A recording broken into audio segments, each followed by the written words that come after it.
It's 10 o'clock.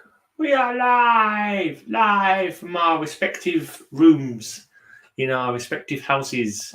I've got to keep a bit quiet tonight because I'm in my middle room, which is not the best room because my housemate is asleep upstairs. And so I'm going to be quiet and serene. Can you hear me? Can you hear me all right? Yeah, you guys. Very good.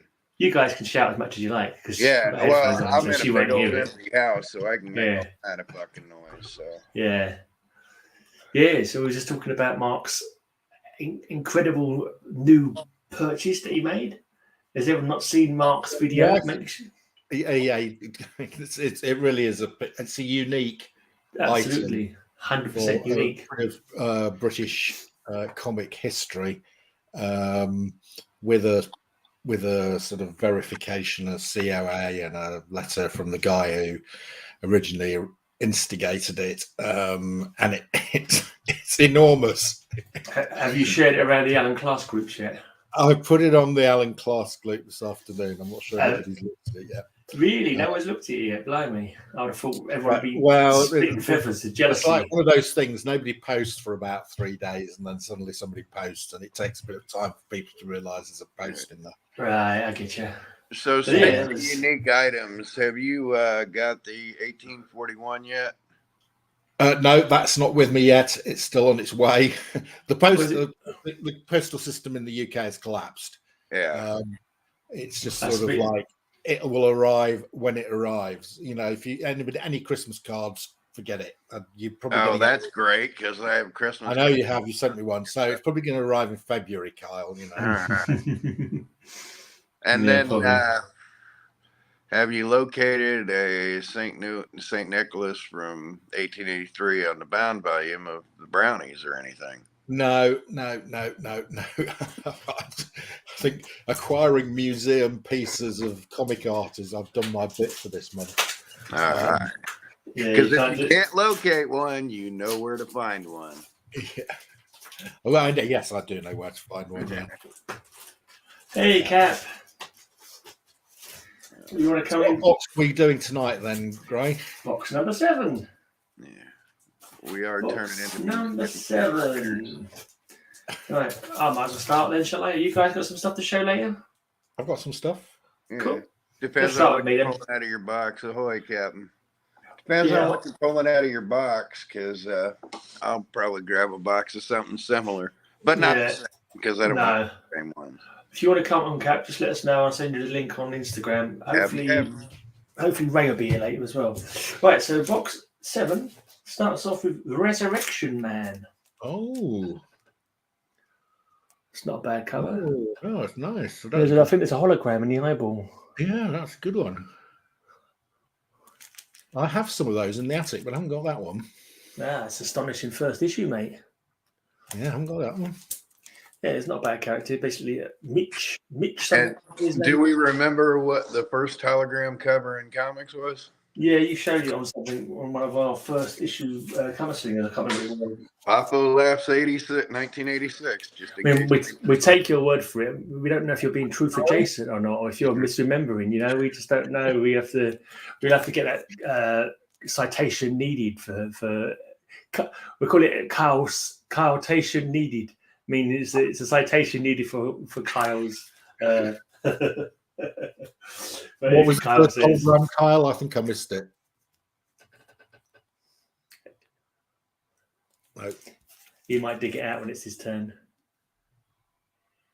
Hey, Old Wolf. Hi, Spidey. If anyone wants to come in, just hit me up. Sorry, I hadn't yet. Now, what was that, Mark? I was asking you what is the hologram cover. I don't think I. Bafo Laughs from 1986. Okay. I can't find Batman at some point, but I'm pretty sure you can find one. It's not a bad cover. Nice tree, Well. There we go. That was my original plan, to be sitting in front of the tree when I started, but and show the prezzies.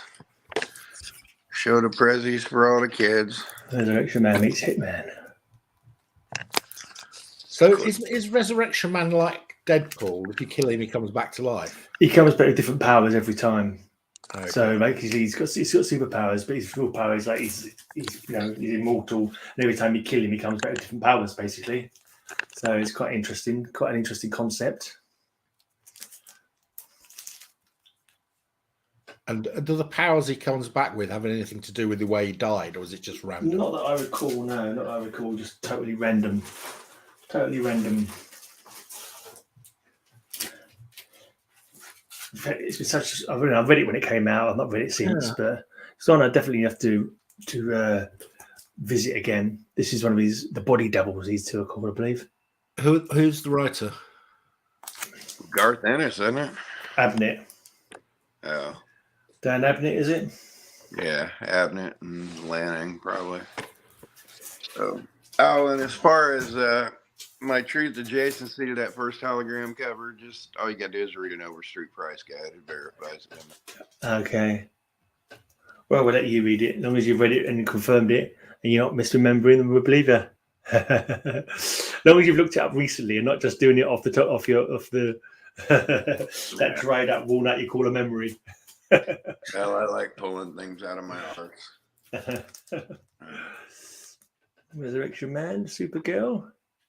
Have you got the full series, right? Oh yeah, of course, man. I'm a series collector, mate. I'm a series collector. I've mostly got full series if I can. If I haven't got the full series, I'm trying to get the full series. That's basically my collecting goals. But yeah, obviously not ones that are silly like Adventure and World's Finest. No. I'll never get all of them, but I'll get as many as I can when I can. You know, bringing Christmas joy to these beautiful little ones that are likely out of place in the front room. Why does Christmas involve skeletons and zombies in America? Oh, these are Halloween ornaments that she just quite doesn't know what to do with yet. Leftover Halloween ornaments. It's a bird, it's a plane, whatever, just kill him.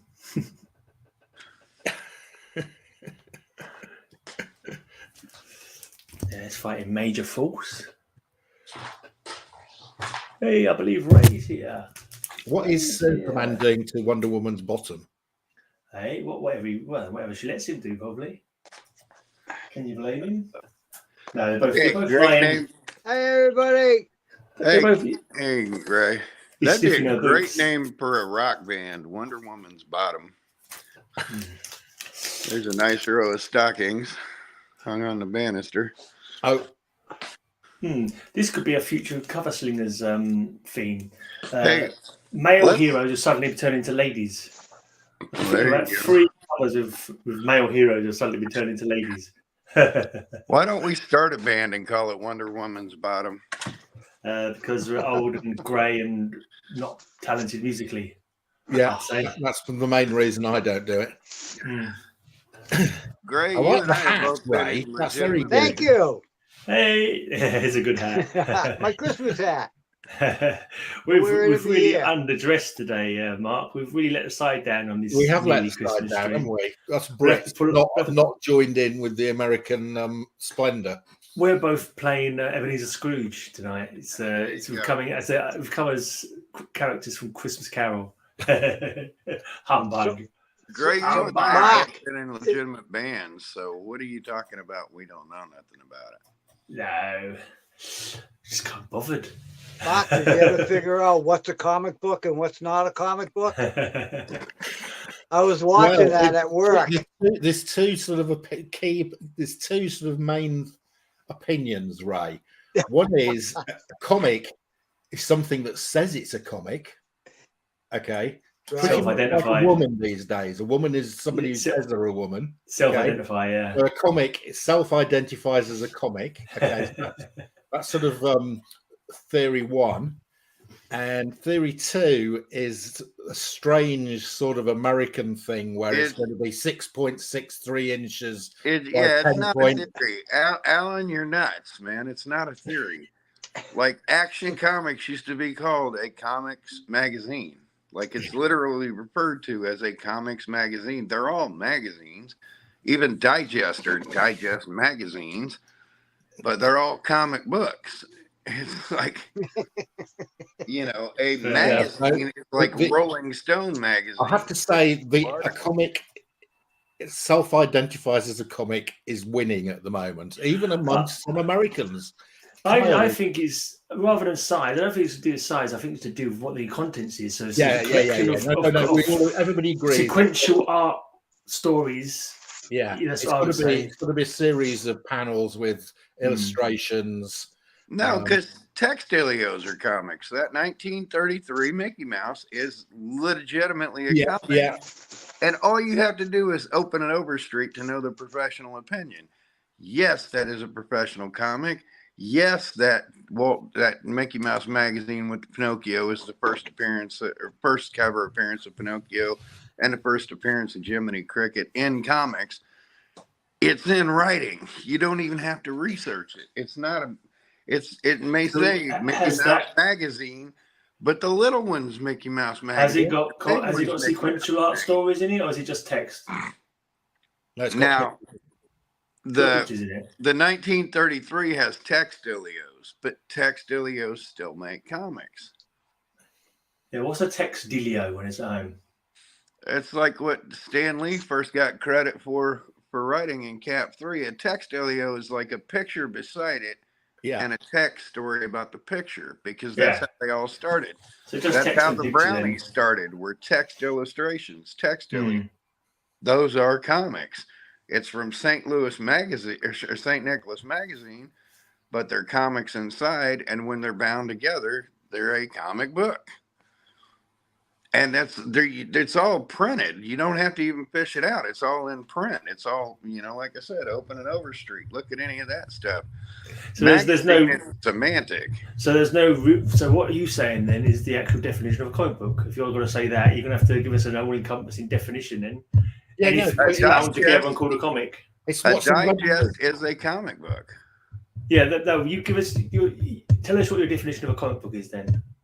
So it's what it says in Webster's, which is it's a series of panels with or without text, which create a story, and in sequence, and that's the definition of a comic. Yeah, so there's no that's a comic strip. That's if you're looking for the definition of a comic book. There's a difference between a comic strip and a comic book, because a comic is a weekly newspaper. What did Mark say that was not in agreement to what you were saying then, Kyle? But he just couldn't encapsulate. He just defined comic, not comic book. That's comic. You're reading the definition of a comic, not a comic book. All right. So how does a comic book differ from a comic then? A comic is a newspaper strip. Do you guys ever have Sunday Funnies? Yeah. Like literally what Garfield came from? So if it's an individual strip, it's just a comic, and if it's they're all collected in a book, it's a comic book. Is that what you're saying? Yeah. Because like the Gaines experiment done out of DC before DC was DC, they took 4-pagers and 8-pagers of Sunday Funnies, and they put them in that. That's a comic. Yeah, right. That's a comic strip right there. That's from 1936. That's a Sunday comic. Now, when that was reprinted with a book cover on it, then it's a comic book. Same thing, but it's in a book. It's a comic book. So, but that's a comic strip. So, yeah, you feel free to show some comics, Ray. It could be comic books, any size. Yeah. It can literally be any size. Is a comic book. A digest is a comic book. If it has textilios, it's a comic book. It could be 80% text, 20% pictures. It's a comic book. What his description of a magazine is like Rolling Stone, where it's all articles and pictures. I'm going to go with painted covers today. Cool. Maybe some photo covers and maybe movie covers, all that kind of stuff. And some booby covers. And booby? No, I don't have. No, there's no booby covers. I want a painted photo booby war cover. This is Jungle War Stories from 1964, number 8. Cool. Oh, that's really nice. It's the green beret. I do like painted covers. I really do like painted covers. What's the relevance of that book? What? I mean, you were around. That must be a Vietnam book. It's a Vietnam hype book. That's 2 years before we got in the war, and the government sanctioned a thing to go out to where they were trying to promote the war when they got with John Wayne and did the Green Berets and stuff like that. They were trying to start the PR war machine. This is The Outer Limits. Interesting. From 67, number 15. Is that based on the TV show? Yep. Cool. The Outer Limits. Hey, and Graham's on TV on the bottom panel. Hey. No. He's rather cute. He was the gray man when he was cute. little. Now he's the gray man. I was a little green man. Now I'm a little grey man. Sergeant Preston of the Yukon. Oh, yeah. Number 6. That was a radio show. 1953. I know it was a radio show. I think it was a TV show as well, wasn't it? Yeah. I don't know. It was actually a movie. So I've listened to the radio show a couple of times. Sergeant Preston of the Yukon. Never heard of it. It's what's it called? It's something of the Yukon. It's called, but it's got Sergeant Preston. He's King of the Yukon or something. It's because his dog's called King, isn't it? His husky's called King, I believe. like King of the Yukon Mounties. Yeah. Something like that. Yeah. This is Circus Boy from 1957. Well, that's creepy. That's Yeah. That's Who is nightmares. Circus Boy? There's another piece of trivia for you. Who is Circus Boy? No That clue. key's on the left. But who is he? Donald Trump. You'd think. He's Mickey Dolenz from the Monkees. Okay. Is That's it? Mickey Dolan. I'm about 99% sure that's Mickey Dolenz. He was Circus Boy. Okay. He's blonde. Have a look. It's probably Robert Naismith or whatever the other guy's name was. It's probably one of the other monkeys. Now he said it's Mickey Dolenz. He does look a bit like him. It does look like Mickey Dolenz. I think Kyle is correct. Yeah. This is Car 54. Where are you? Remember that TV show? Yeah. Did we ever get that from the UK? Right before he got the monster. I don't think we ever got it here. We had Z cars, didn't we? Yeah. No, this was a comedy cop thing. Yeah. Right. That was comedy. That's what got Fred Gwynn the Monsters. Yeah. Yep. Both of them predated my TV. That guy viewing. right there. Yeah. I don't think we ever got that in the UK. They never No, syndicated it in the UK. I've heard the name, so I know the name. Yeah, I know it as well. But but I don't know where. I think it might have been parodying in old British comic books or something. You know what I mean? Like the odd. So you kind of picked it up somewhere, but I've never seen the show. Shorts, Savage Range. Luke Short, Savage 1957. Range. You're bringing some really obscure stuff here tonight, Ray. This is great.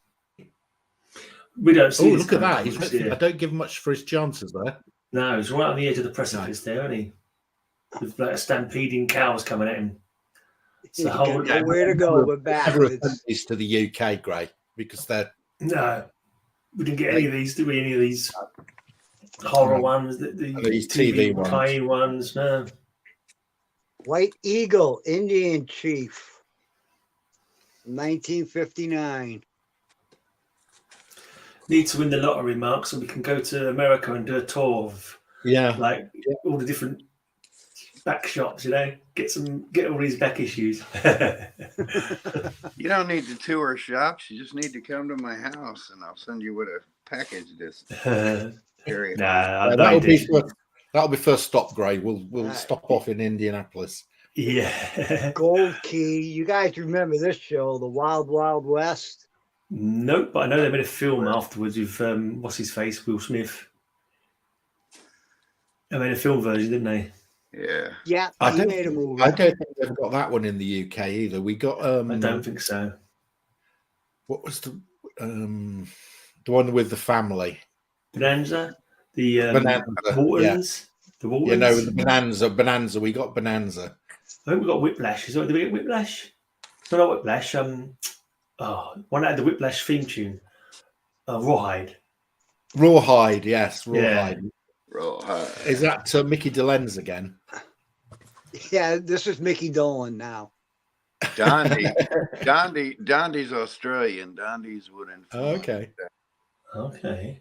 I never heard of this guy. Steve Irwin. Was that a TV series as well, Carl? That's an Australian thing. I know that. Australian TV. Yeah. Someone who can actually reach their computer needs to do some Googling because I can't reach my laptop. It says Dell Movie Classic. Okay. Dundee. He's not thinking of Bondi, is he? He's not thinking of Bondi. He's an Bondi is orphan Australian. I don't know anything about this kid. I Pretty think cool though. is Roger away this week? I will send him the link, but I think he might be away. All right, Walt Disney, the Horse Master.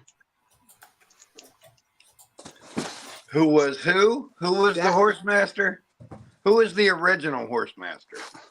I don't know. No idea. I don't even know who the second horse master was, or the third horse master.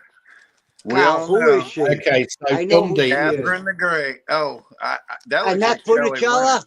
Is that Annette Funicello? It looks like Shelley Winters. I don't think that's Annette Funicello. It might be, but oh yeah, it is. Okay. Yeah. The glare I had have no idea. gray hair. I have no idea what either of them people are. So, But She was a great actress over beat here. Blanket Bingo. She was one of the original Mouseketeers. You're definitely winning the obscure comic award. I can give you some update on Dundee. yeah. Dundee was a film from 1961 in which 6 American GIs stationed in Italy befriend an orphaned boy. Italy. Okay. So is he an Australian orphan boy? No, by any it's chance? Italian. Or I thought it was Italy. It's set in Italy. Did Kyle's truth take a right-hand turn at Albuquerque again? It and took a land right-hand somewhere turn else? at Albuquerque. Okay, and then he stows away with the GIs when they go back to the States. What was it you showed, Sergeant Preston number 6? The Yukon. Same one, I think. Same one you just showed, I believe. Yeah, same one. Yeah, number 6. Yep, that's the same snap. one. Awesome. Snap. Here's the Lassie, number 4 from now Lassie, 1951. We had Okay, Lassie. hey, keep that up there for 1 second.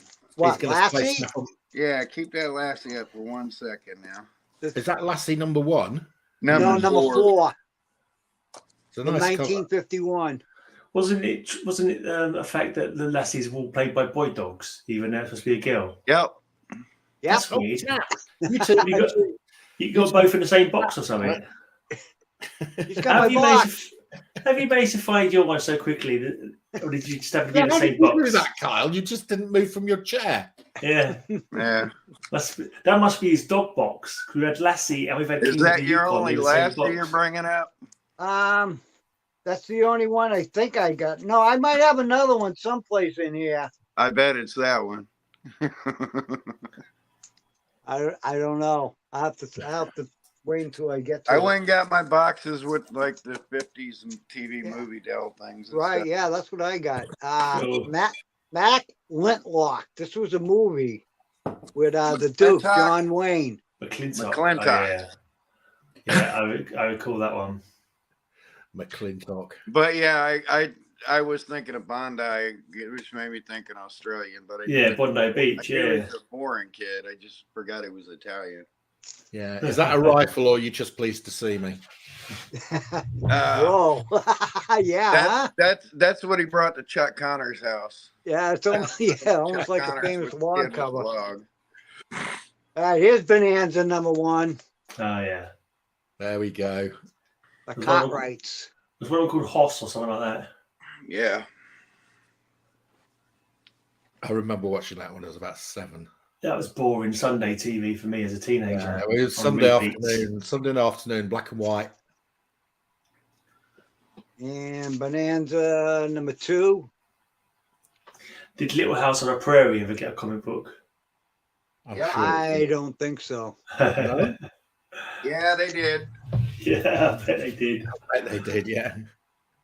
All right, here's a cool looking Lone Ranger. Oh, Lone number Ranger. 103 That is from nice. 1957. We definitely got the Lone Ranger in the UK.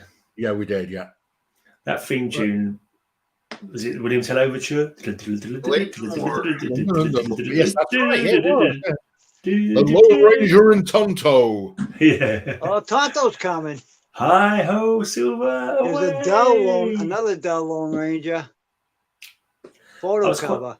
Quite fond of Champion the Wonder Horse as well. Champion the Wonder Horse. Had a good tune anyway. Lone Ranger. Who played the Lone Ranger? Do you know, Ray? Who Clayton played the Moore. Lone Ranger? No. Clayton Moore. Clayton Moore. Yeah, that Okay. sounds familiar. All right, here's Tonto. There it is. Who played Tonto? I'm guessing it wasn't a Native American actor. It looks like Native American. That's from the drawing, but in those days, would they employ someone like? I'm going to tell you my Lone Ranger joke. Lone Ranger rides into a town with Tonto, both of them on their horses, and they get to the bar, and Lone Ranger ties up Tonto, and he says ties up Silver. I was going to say. He says to Tonto, he said, Silver is overheating, so I'd like you to run round and flap this flag out, cool her down. Anyway, so Lone Ranger goes into the bar, and he's been there about half an hour, and this guy comes into the bar and he said, is anyone out here with a white horse? And Lone Ranger goes, yeah. He said, you've left your engine running. Oh, God. Oh, dearie me. That's terrible. Oh, dearie dear. Hashtag bad dad jokes from the Yeah, definitely. Yeah. That's a classic. Oh, funny. All right. So we have the Lone Ranger, you got Tonto, got to have his horse, Silver. We'll have to do Christmas cracker jokes next Oh, week. he's good. Silver gets his own comic. Oh, bloody hell, they all got their own comics. Yeah, so did Trigger and from Roy Rogers and all that. Yeah. But yeah, that's another reason when I was telling you about make sure you watch Airheads. The name of their band are the Lone Rangers. Okay. You get the joke? How can they be lone if it's a band of three? Silver And he's the Lone Ranger, but he has Tonto with him. Yeah. I guess Tonto wasn't a ranger. He was a ranger's assistant. Oh, there's a lot of Silver books in there, blimey. Yeah, he's a Catherine the Great fan. Those are dirty books for you, aren't they, Ray? Yep. Those are porn for you. Are these worth Okay. anything? Probably not. Nice I though. have no clue. So, if those horses are running towards a bunch of guys, are they horsey men? My God. Are you That wasn't horsey even men? that wasn't even a joke. That was attempted being crude masked as a joke. I think it was what? All seamen? Horsey men. That's his horse semen covers. Yeah, we haven't had any of those yet, though. If the horse has been Do you know what had happened if a horse came around a bear? If the bear was hungry, he tried to eat him, but the horse had knocked the shit out of a bear. Bears do not mess with horses. How many Silver comics have you got? There's tons, isn't there? There's like 80 of them in the series, plus Wow. Yeah, he's got a lot. colors and stuff like I'm that. surprised Yeah. it had such longevity. Yeah, the Western craze lasted over 10 years. It's just like, how many stories can you have of the whole, like, where's the Lone Ranger in all these stories? Like, High House Well, Silver just goes out. He's inside. Does he go out for a walk? But he is utterly secondary to the story. But yeah, I mean, Silver goes honestly- for a walk and comes to all these adventures while he's out and about. Yeah. Honestly, the Western craze lasted more than 20 years now that I think of it. So. Yeah, surprised it But died when out it died, so it thoroughly. died hard. It died a Mm. cold, hard, ugly death with science fiction coming around popular. Shame. No, them were some of the most popular comics of the 40s and 50s, though. Yeah, it's the Western stuff, yeah. So these Hi-O Silver, what is the 60s? Are they this run? Right? This one, 1951. Oh, Yeah. right, quite early. As I said, 40s, 50s, and 60s. Yeah. I mean, Yeah. Bonanza was the #1 TV show for like 12 straight years in the United States. Yeah. These look good for 50s comics. They're good condition. They are nice. Yeah, some of these are really, really good condition. Did you buy them off the stands there, Ray? No, I bought a whole box full of them. It's out to like $1 a piece. Yeah, so I could say you can get them for like $1 a piece when you find them. I sent you a link, Roger, if you want to join us. Because those great. are so out of favor. Those used to be like the most popular things, and they just fell out of favor. The covers are really nice, aren't they? Yeah. I'm sitting here thinking Beautiful 20, 30 covers. years. Here's a crazy one. Well worth $1 a piece. Who did Charlie Chaplin dethrone as the king of Hollywood? Lloyd? Lassie. Howard Lloyd? Tom Mix. Yet another cowboy. Tom Mix. Tom Mix. As a cowboy, yeah. Yeah, not really that familiar with him. I mean, he was the king of American cinema before Charlie Chaplin took over. 1999. Space 1999. #2. No worries, Rog. I thought you might be. 23 years ago. I remember watching that as a kid. That was cool. Space I don't know what this 999. is doing in there. Martin Landau. Racket Squad. #1. There's a nice one. That's worth like putting in something. Is that a team of guys who play squash together, Racket Squad? Pretty sure that indicator right above his head means that's the Canadian edition too. Or is that, yeah, that's like the Canadian distributor. IDC's or CDC's the Canadian publisher, so Okay. that's more than likely a Canadian publishing, which that's a spectacular book right there. Cool. Right, let's give someone else. Go ahead. Hold on. Do you want to overturn Mark or Kyle? Who wants to go next? Off you go, Carl. Well, you want me to go? I got to lump it back upstairs so Ray can show a few more, and then I got to lump it back okay. You got some? I've just got some Green Lanterns I picked up recently. Old ones? 60s, 70s. First series. Cosmic Enemy #1. Yeah, and this is sounds very painful. He's been power ringed to the death. Yeah. Which is not a fate you really want, is it? I got a question.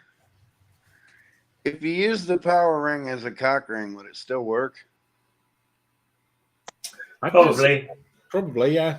When you look at the different aliens in the core, not all of them have got fingers, have they? So some of them wear them on tentacles. Yeah, well, I think whatever appendage you want to use, I think, Kyle. Yeah. I mean, like in the 2000s, it would have been a toe ring. So yeah, if my daughter was a Green Lantern, she'd have walked around with it on her toe. Okay. Yeah. Or now they'd have them in their nose, a nose ring. Hey, you guys want to see my nipple ring? I'd have it as a nipple ring. Ooh, I like that. Yeah, it's nice. I think I've got that one. Nice. Yeah. Got that one, I believe. These are really inexpensive. These Green Lanterns. The Green Lantern just hasn't, DC just doesn't. I don't know what you'd call inexpensive. They're never inexpensive when I buy them. They're not super expensive, but they're not cheap.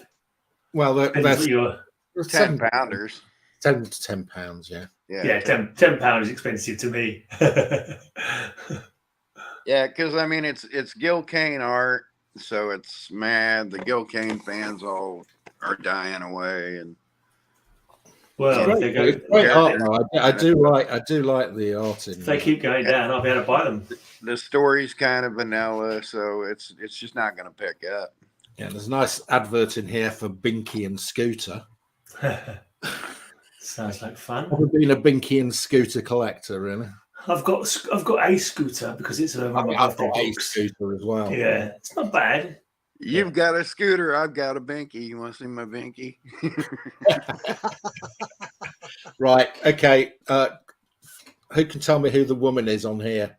Star Sapphire? Naked. That's got to be the girl. His DC knowledge is excellent. Star Sapphire. Carol Paris.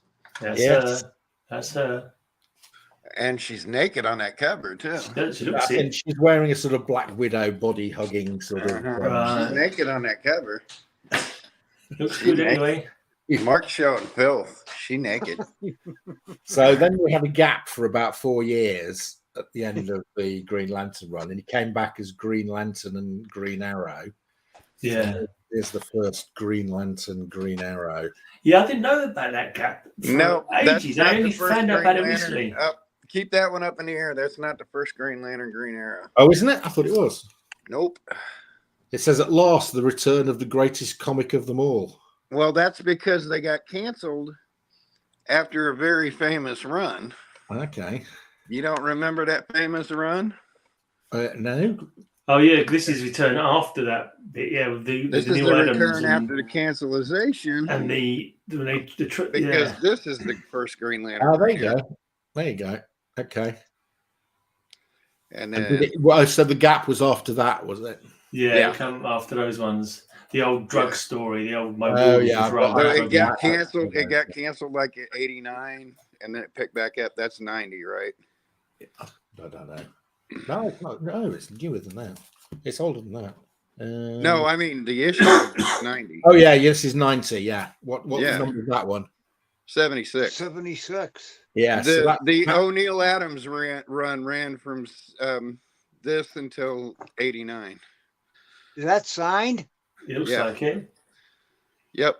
That's a nice one. That's nice. 76 to 89 was the O'Neill Adams run. They couldn't save it, and then it was canceled for 4 years, and then Grell got it. Yeah, so this is the first Mike Grell one. Yeah. This is the first one when it came back. It came back basically. Yeah. I didn't know about when that. You said that, break. I'm like, oh no, no. You're leaving out a very important Green Lantern, Green Arrow run.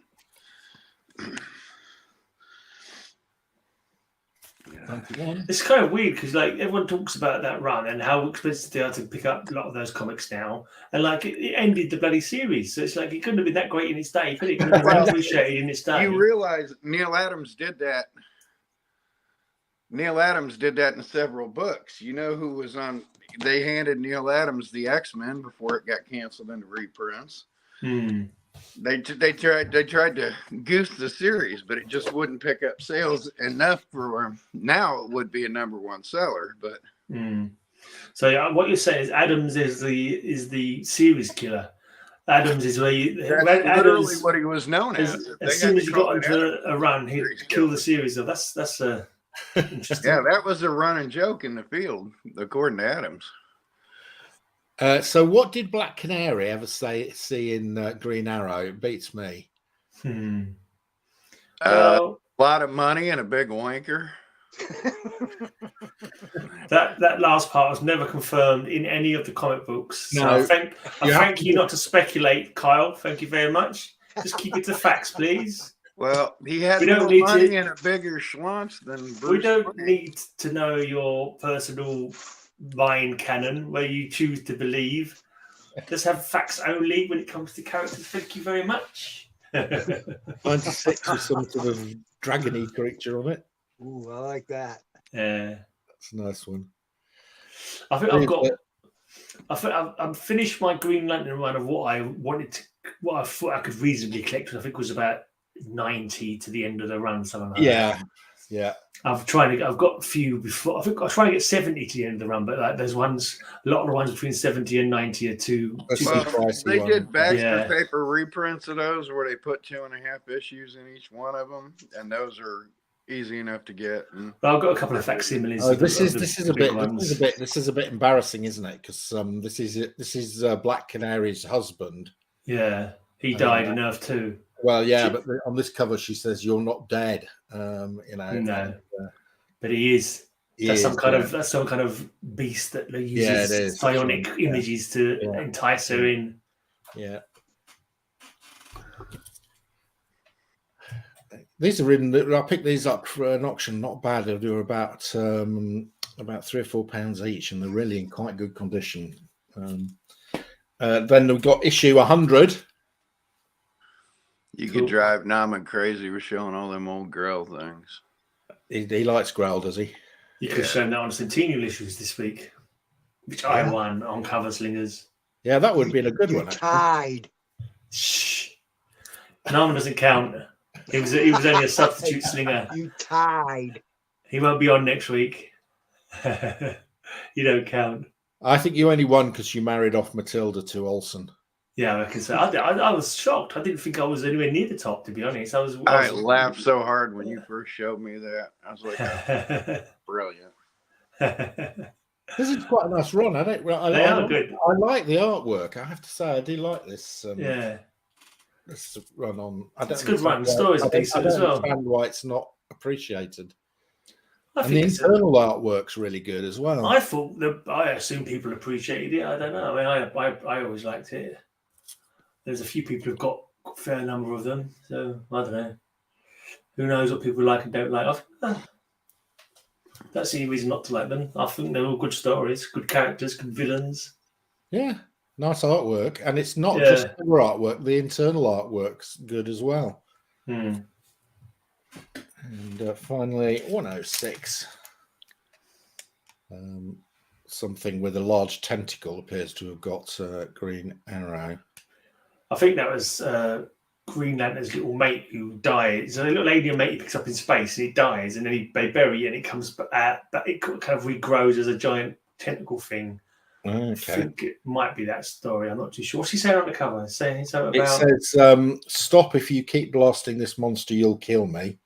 Is death the peril in high places and low?" Don't really know. Oh, it's an aeroplane. It might it's obviously been on an aeroplane. I don't know what's going on. It's quite a lot of airplanes on Green Lantern colours, but that makes sense because he worked in an aircraft company, didn't he? He worked for various aircraft. Grelly's very underrated. I liked all the art on it. I'm easily pleased, probably. That's the end of the ones I brought with me. You got a few you want to show, Kyle? Well, sure. I can talk about what kind of a show jumping whore that I am. So I saw a thing the other day. I'm forgetting the kid's channel name now. Forgive me. I'll remember it in half an hour. But he was all excited to show us some books from the 60s that were coverless. And he's a big DC fan. He's like, these are some of my oldest books. So I said, all right, you're doing a test stream. Let's give you an A-OK. So I'm giving him this. Cool. And this. Nice. Okay. Who's this the test stream? You said a Whitman variant of that. Cool. And Action 375. Nice. I haven't got that one. And Superboy 146. Oh, that's nice. I like that one. I've got that one. I like that cover. So I'm just giving those to him. Like I said, I'll remember the channel name in a bit, but he was doing a test stream and he was going to do like a half-hour test stream or a 15-minute test stream. I got on with him and went on for an hour and a half. So you have a way of making that happen, mate. This is a comic strip. Yes. Of course, that's original art. So is that what your missus calls you, Winnie Winkle? Winnie Winkle, there you go. And a lot of the old guys from the comics. I got that. Supplemented their Shroud of Mystery. They supplemented their income with it because the Frank Bollet, who did Winnie Winkle for the newspapers, is the artist that did this. And okay. So I was reading a book about Ramona Fradon. She did 15 years on a newspaper strip. Can't remember what they were called now. Some kind of reporter, some reporter lady. Can't remember what it was called though. And these are newspaper comic strips, which again, if you wrap a cover around them, then they're comics. So Kyle, those ones did they come with a newspaper? So was it a giveaway? These were in newspapers. Okay. These were the centerfold of newspapers, basically. Right. We had those a little once or twice. They did that in the UK. There was like a comic paper, it was like a Sunday paper, and it had a separate booklet of comic strips in. These two things, the Standard Oil comics from all the petrol companies over here, and Go Funny weeklies. They're from the Gaines experiment. when they were trying to figure out how to sell comic strips, and they wanted to know if they were popular, so they put these giveaways in gas stations, and they found out they were popular. Wow. So basically, they Where are they took from? these. I mean, there's when that one's from. 34. Wow. 34. Wow. That's a good And name. Nice. this one's the end of 33, beginning of 34, but they started it in late 1933, and they got the idea to take these, fold them in half, wrap a cover around them, and sell them. And they decided on the page size, but the Gaines, who started EC Comics later, it's the Donenfeld Gaines experiment. Harry Donenfeld, who was basically American Comics or whatever, where Wonder Woman came from. They put out this test market stuff to try and figure that out, and these are part of the Gaines experiment. Brenda Starr, that was it, Roger. Brenda Starr. Ramona Fredon did Brenda Starr for 15 years. But they folded those into books and sold them for 10 cents, 15 cents in the mid 30s. So that's why New Funnies #1 is a whole bunch of folded over comic strip things. Yeah. Donenfeld. That was interesting, Carl. The experiment. And again, that's easily researchable stuff because those guys live long enough to talk about it. So it's their words, not mine. It's my interpretation right now, a quick, short version of it, but that's what those were, the Donenfeld Gaines experiment. All right. So I've been shuffling stuff around. I always love showing this off. Jet Aces #1. Nice. With a date stamp on it from, I think, 1951. But I've been moving around these war books. I don't want to keep showing the same things over and over, so I'm gonna get a little bit. Was there ever any like input or like research? What branch of the war books were the most popular? Like Navy books or Air Force books, or was there anything like that? Where like, not that I know of. Uh, There's some old fighting Marines. You know, I got to have my Marine stuff since I was one, but the last issue of Fighting Navy. Speaking of Marines, it doesn't even say it on the cover, but I can tell you right now that's about Marines because Tara was one of those folklore stories. Then it went to the 80s, High Shine and Brass, and now I'm thinking about Don Lomax. You want a messed up cover? Who's Don Lomax? Don Lomax is a writer, a known writer, a Vietnam vet, and he went into comics. There's where the monk immaculated himself to protest the war. So yeah, how about a fire cover? How about a dude on fire? That's pretty dark. That's pre-code, isn't it? No, God, no. This is like 1986. Really? Yeah. The relaunch of Black Hawk. Yeah. Let me get to some fun ones. I was just talking about this the other day, but I can't remember where. Oh, wait, that's Star Spangled War Stories. Now I'm not going to do that. Hold on. GI Combats. I'm just going to jump through these. Men of War. I mean, war stories have pretty much died out as well, haven't they? Our Army. Well, yeah. Like Western comics. Patriotism and Burnout. So,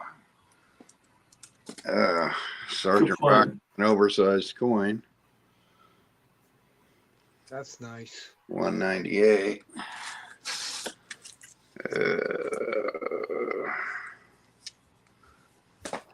Nice Joan of Arc cover. Ooh, I like that. From Joan of Arc, 247. This is Ghost of Joan of Arc. This is the showcase I was talking about the other day, and I can't even remember what I was talking about it on, but it's a showcase OSS Spies at War. I got that one. Nazi acrobats. Huh?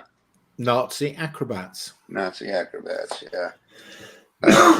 And get into some Dell here. Jungle War Stories. War Stories Combat. Hi, Polo. Air War Stories with a classic Evans. I mean, this is a whole genre in itself, isn't it? War comics. That's why I'm changing these around. I'm just going to start putting these together. Let's see. I show that a lot. I'm guessing there was no war comics for like the Gulf War or nothing like that. Is it the Vietnam War? Yeah, just one-offs. Not like a whole. Not a running series, no. But yeah. No, just there's occasional ones that's mentioned, like random Captain Marvel stuck in there. Oh, nice. So yeah, speaking of running engines, how about Cowboys and Engines? I like that. That's cool. What year is that? Like 58, 57. Nice. I don't know. I don't have it on the outside of it. Regular stuff. Donald Duck.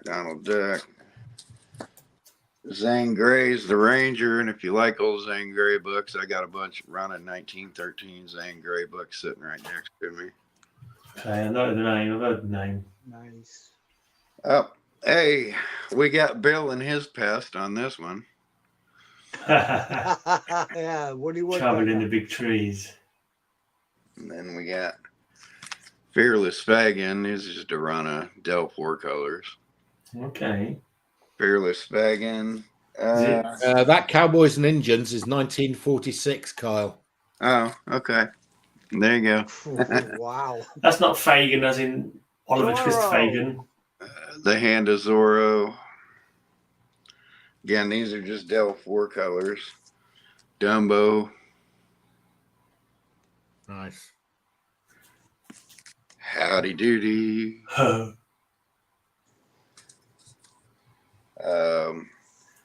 Perry, the Chipmunk. Hell is Perry? That one. Let's see. Duck books. I've never heard of Perry either. That's Dondi and Perry. It sounds That's like Walt Disney too. I'm a grown man that collects sleeping beauties, fairy godmothers. Yeah. So that's cool. Little Hiawatha. Again, these are just Del 4 colors. There's Del 11. Huckleberry Hound. I got that book. I got that one. The President. Here's 1235, Mr. Magoo. Oh, you've done it again. 13. Have you got that one as well, Ray? No, I have no Mr. Magoo books. Talk No, about Mr. a Magoo. series. Not yet. Ray is Mr. Magoo. Talk about a series that's a pain in the ass to collect. I mean, they had over 1,300 issues. What?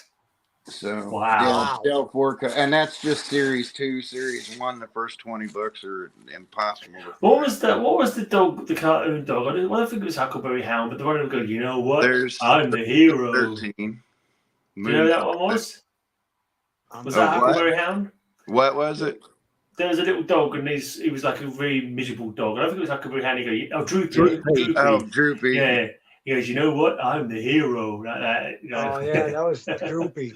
Droopy, that's right. Yeah, I like Droopy as well. Yeah. I meant to fish these out the other day. Look, there's a gasp. Oh, yeah. Roger showed one of them the other day, yeah. There's gasp number 2 and gasp number 3. Cool. Oh, that gasp number 3, I think I've seen that before. I think Bill might have shown that once. Has that got ghosts of... Yeah, it's all about ghosts and stuff like that. Ghosts of Civil War. Yeah, that's right. And there's different... I saw someone...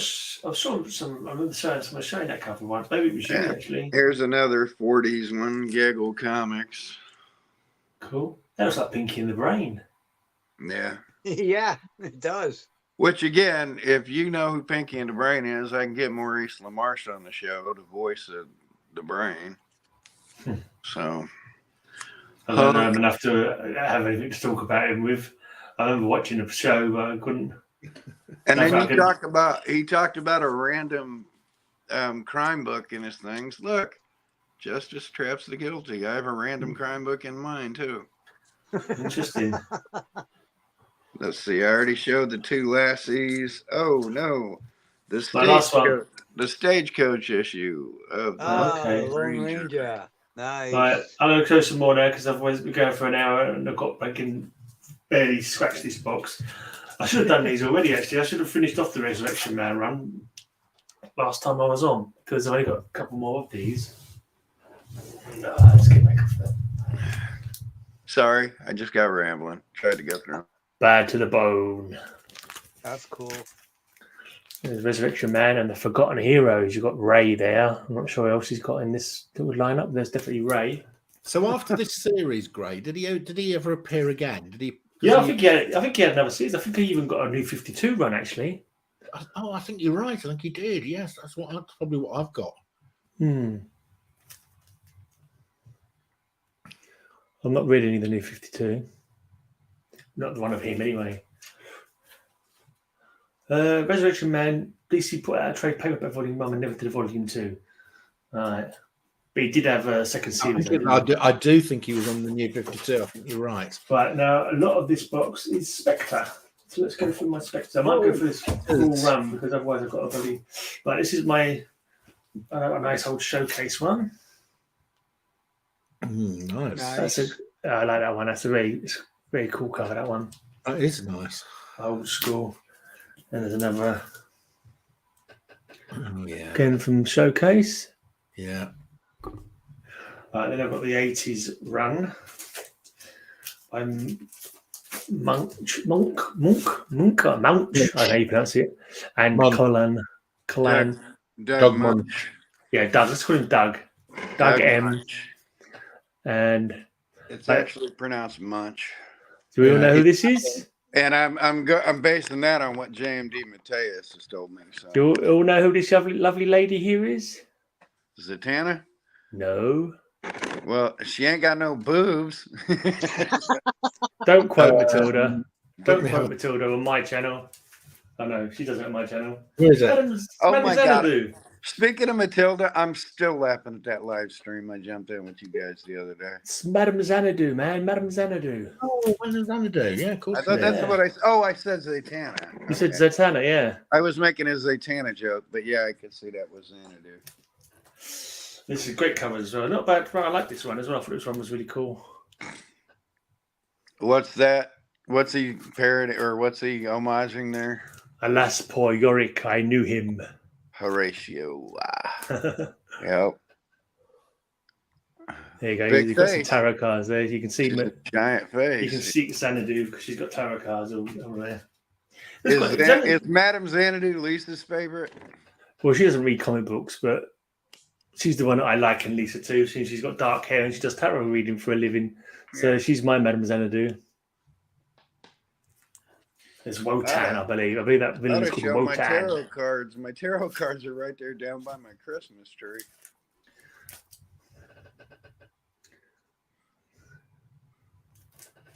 Death. Yeah, you have Death. The 80s one. This is the 80s run. This is the 80s run, yeah. I think this is the one I haven't really got many of. Is that where Tom pops up? Or no, he comes in. He does the 90s run. Yeah, I've got the 90s run and I've got the run before this. All right, the one before it. This is going to be quite early then, that one. The 60s, isn't it? The one before this? Yeah. Jammy Devil. I haven't got any from that run. I actually got the annuals, which is unusual for me to remember to get the annuals. That just made me think of another great cover slingers idea. Oh yeah, do classic covers. I mean, literally that are listed as classic covers. Well, where would we find where they're listed? Books on there. Where would we find out they were listed as classic? Well, I know one you've got right now that is right over your shoulder in your room is Vampirella #1. Okay. Classic Frazetta art. You know, a lot of those like Cap 109, 111, 113. Hey, Surly Tim, long time no see. How come Roger hasn't popped in here yet? He's on the way home from Texas. Oh yeah, he's still in Texas. He's been rounding up steer on the range. Do you have Fruit Man, Kyle? No, I do not think I have Fruit Man. I think I am a Fruit Man, but I don't have a Fruit Man. Interesting one. In this one, it's kind of interesting because Madame Xanadu is kind of the bad guy. Madam Zandu seems like she's a good guy, but she's trying to steal Spectre's power. James quietly popped in here. James, are you still on here? So, Bruce's? one of the rumors I've heard about Henry Cavill, who's not going to be able to play Superman anymore, is Spectre. What, for Henry Cavill? Interesting. Nah, I think all those rumors are put to waste because Cavill's going to get snatched up by Marvel.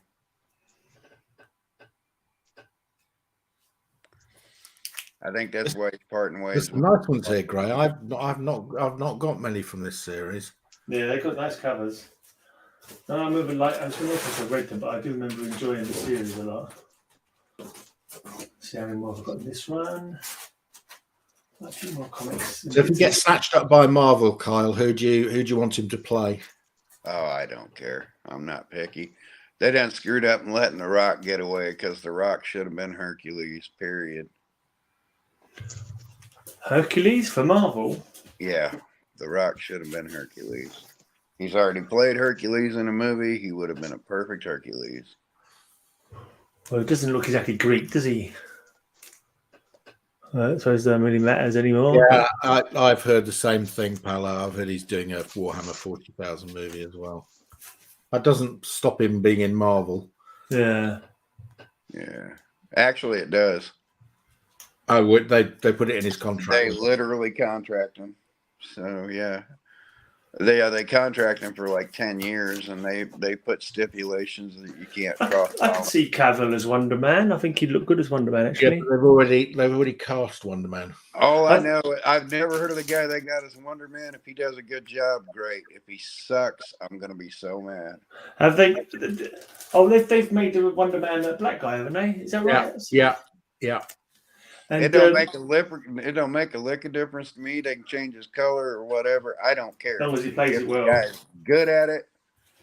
That's fantastic. Who have they cast anyone to play Adam Warlock yet? Yeah, they've already shown pictures. Yeah. It's the British guy. It's anyone we know? Yeah, Will Poulter. Will Poulter. He's been in quite a lot of stuff.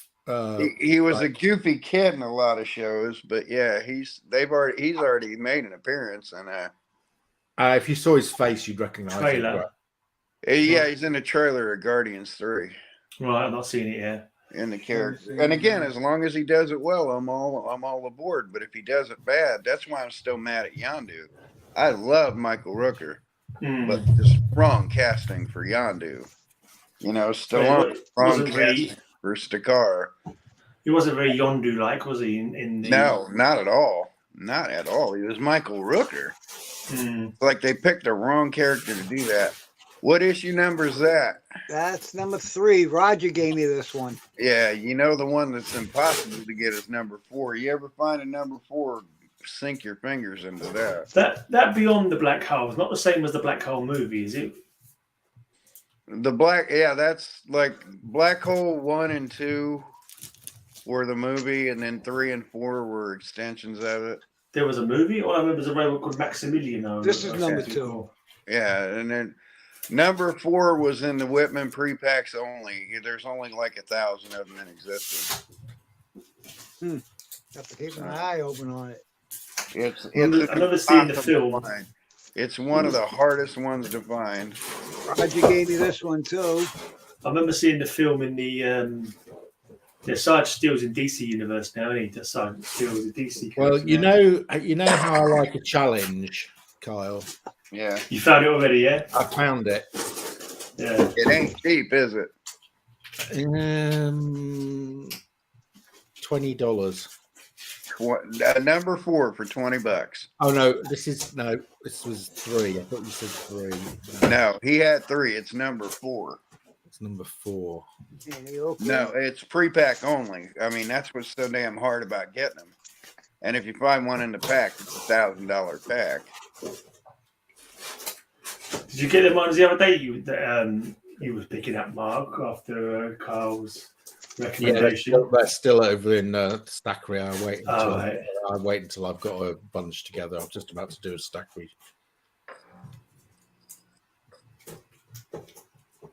Yeah, 4 is impossibly hard to find. Yeah, at a reasonable price. I mean, beater copies are over $100.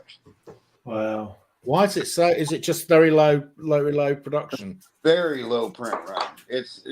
They couldn't confirm the actual number, but it's less than 1,000. That's why Porky Pig 99. They know for a fact they only printed 99 of them before they shut the press off. Yeah, I can't find it, Carl. There's loads of 1, 2, 3, but there's none of 4 at all. I did hear that he liked Possible Warhammer Cavill. That's all I know. Yeah, it's one of them just impossible to find. I've seen them before for sale. That's the only rifleman I've seen where some guy's not carrying a log. Literally, everyone seems to have the log cover, and no one's ever got any other rifleman covers. Yeah. Well done, Ray. I'm sticking out from the Somebody crowd. Here, little boy, hold my Winchester. You guys remember this movie? Tales, no. Daniel Hawthorne. Chilling tales of spellbinding suspense. I showed Nathaniel Hawthorne last week when I was showing off that. That's Vincent Price. It's a weird and title. Sebastian Cabot. Twice Told Tales doesn't sound scary, does it? It's like, why are we told them twice? Was no one listening the first time you said it? Probably. And who the hell is Nathaniel Hawthorne? The writer of The House of Seven Gables. I showed that stuff off last week. Okay. He's one of the original classic. horror writers. He goes back to the turn of the century. He was affected by the whole Frankenstein craze. He was one of the original horror Now, writers. you guys know who this He didn't is. do the incident at Owl Creek, did he? Sounds like it. If memory serves me right, yeah, it sounds like one of his. But it's Victorian horror is basically what he came out Ted of. Clampett. Horror. Buddy Epson. Hey, let's have some Buddy Epson trivia. Go back King to Jed of the Clampett. Royal Mounted. Yeah, that's Zane Grey. So who's Zane Grey? Is he the writer or the artist? yeah, he was. He got big in 1913. I got a run of his first series books. Go back to Jed Clampett. I want to do a little trivia there. Jed? With Buddy Epson. I want to see you can get this first. What job did he have that put him in the hospital that cost him his biggest work ever? I don't know.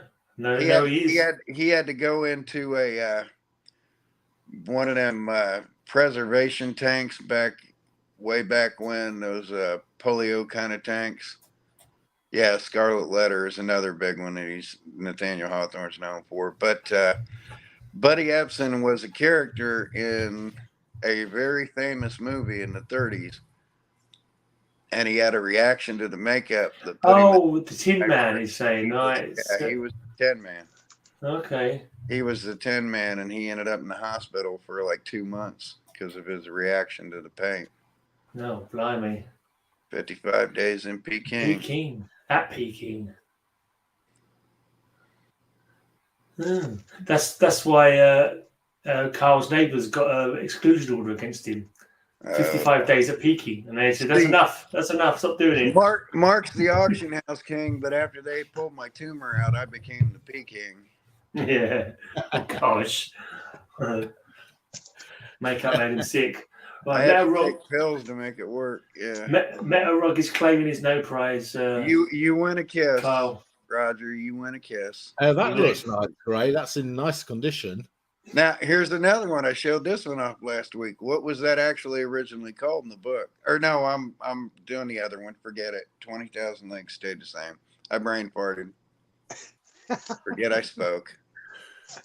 I was thinking of Around the World in 80 Days again. Same guy. Oh, yeah, that's right. Did share that on the other day. Lots of Voyage to the bottom of the sea. Jules Verne is out of that big. Yeah, Jules Verne's out of that same Victorian horror sci-fi genre of writers. That was one hell of a clique of writers. Roger said you can take your prize, bend over backwards, and kiss your own butt with it. That's what he said, basically. Did he? Did he tell? Well, he said decline prize. Well, I read the subtext.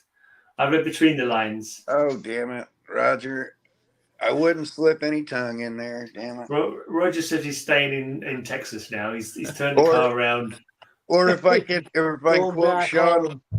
quote Sean Locke, I won't spit on you. You guys Okay. remember the Rat Patrol? Oh yeah, that was Nope. my favorite. We didn't Between get it. Rat Patrol and SWAT, I'd run around my front room when that was on, and when the theme songs are playing, and I'd dive over the back of my couch and roll around in there. And so that was my all-time favorite TV Tank show versus right there. Jeeps. Is that a Cannon war against book machine or a guns. cowboy book? That's War Impossible Book. odds, War. impossible That's- task. Why is he That's- wearing a cowboy hat? Give Because it to that's the what they Rat did over Patrol. there. That's the guys that fought Rommel. That's the Desert Rat. Patrol. That's Desert Rats. actually a group. The Rat Patrol were real people. Yeah. They Yeah. based that on real people because they were just goofballs. They were literal. They put a bunch of goofballs together that would have been special forces, and they ended up making a TV series out of them. And the guys laughed at the TV series because it's like that's vanilla compared to what we did. Because they were just wackadoodle nuts. Because they're fighting Rommel in desert warfare. Well, Yeah. their jeeps that come flying over the dunes and stuff, and they do these attacks.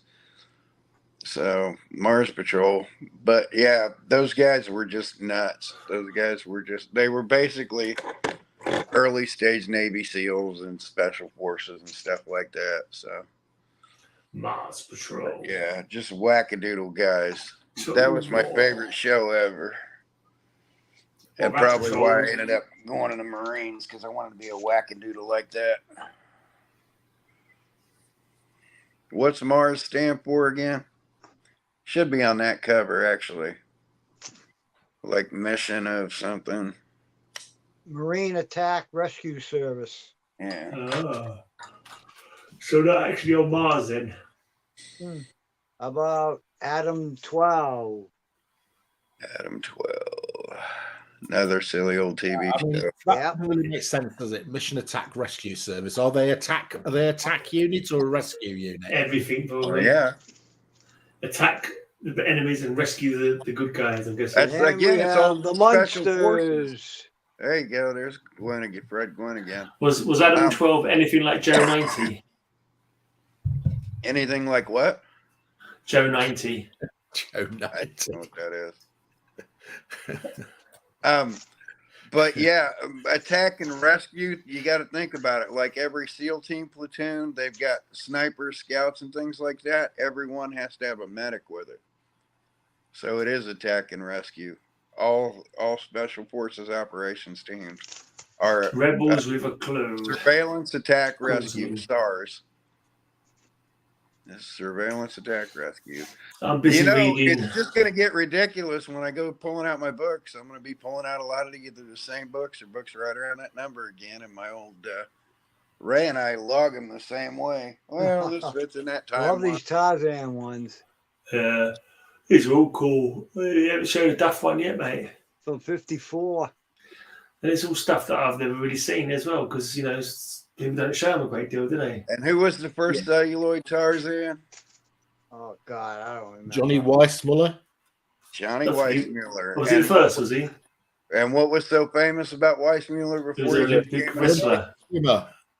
Olympic swimmer and Mark Spitz? Did I say wrestler? I said wrestler, didn't I? What the hell was my brain saying there? I knew he was a swimmer. Why the hell did I say wrestler for? Wow. Yep. Do I win the Kyle Trivia Award prize? There you go. Yeah, you get another kiss. Weissmuller set the record. Mark Spitz broke him, and then Phelps broke Mark Spitz's records. Only one of them was Tarzan. This day. Yeah. I used to like the Tarzan movies. The Tarzan movies were really cool when I was a kid. Yeah. They used to play them quite a lot, didn't they? Like around tea time and like Yeah. Black and White Cheetah and Boy and Jane. Yeah. Oh. It's like, was it just me or does Tarzan's yell sound like the starting theme of Star Trek? Yeah, I got these Tarzan things with Tarzan's another one. photo covers. Like quite Tarzan nice. started in the pulps in 1915. Tarzan is a pulp character. If I get Montreal Johnny back on here, he's got his first appearance from those pulps. Find lots of Tarzans, and I'm not seeing you do any videos for ages. Tim, have you stopped doing videos as well? Tarzan of the Apes. So do you have the issue where Tarzan, Jane, and his monkey have a three-way? I think I just showed it. Yeah, these issues only exist in Kyle's Come on, imagination. Kyle. Seriously, Kyle, can you not read the room? You know, we're all gentlemen here. We don't need your filth being. Oh, any chance you can send me that one ready for Saturday, Ray? I need that for Cover Swingers this week. Oh, the snakes. That's if you can send that to me, please. For yeah, that would be a good one for you. Okay, you got a snakes cover on Christmas Eve. Yep, it's the Christmas snakes. Very, very topical. Christmas snakes. Yeah, seasonal Christmas snakes. Yeah. Now wait, he's sitting here showing boys in loincloths, and you're saying we're gentlemen. That's boys in loincloths. No, it's a full-grown man wearing jungle-appropriate attire. Toko, I'll have you know. Toko and Ono or whatever. He's wearing jungle-appropriate attire, Kyle. If you can't see that, then I pity you. You see anything? Loincloth. That's boys in loincloths. Okay, Kyle. That is boys in loincloths. Okay, Kyle. That's go and get that ice pack you stuck on your neck last night. Stick it down the front of your trousers so you can concentrate on comics rather than No, I have 2 of those. That's filth. What the hell was this monkey's name? Why am I blanking? Cheetah. Why was I blanking his monkey? Or as we sometimes call him, Roger on Cover Slingers. Cheetah.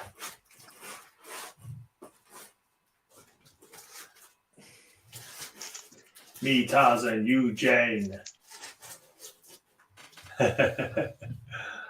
Korak, son of Tarzan. Son of Tarzan. Why did they feel the need to make a son of Tarzan? Was it like somebody else? He comes from the pulps too.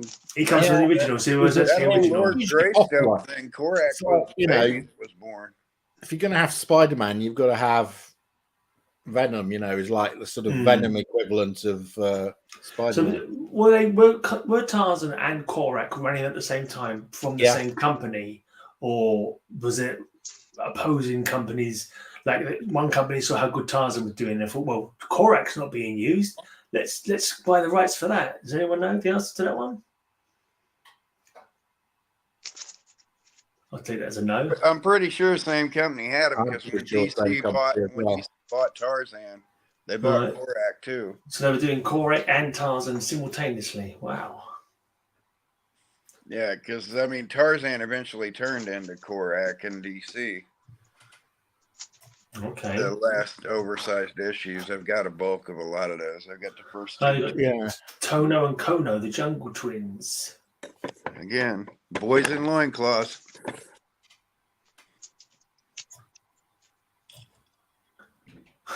Ian Rogers verifying my silliness. Yes, that's right, Roger. They both went to DC. I do have the first. I've picked up the first Tarzan and the first Korvac in DC Comics. Okay. That's 207. Who's got the rights to them now? Does anyone know it's printed? When was the last time actually got printed? Tarzan's public domain now. Be public domain. It's over 100 years. It's pure public domain. I guess Mighty Samson's always been public domain then. After 2015, Tarzan became public domain. I'm guessing Samson became public domain in about 4 BC, didn't he?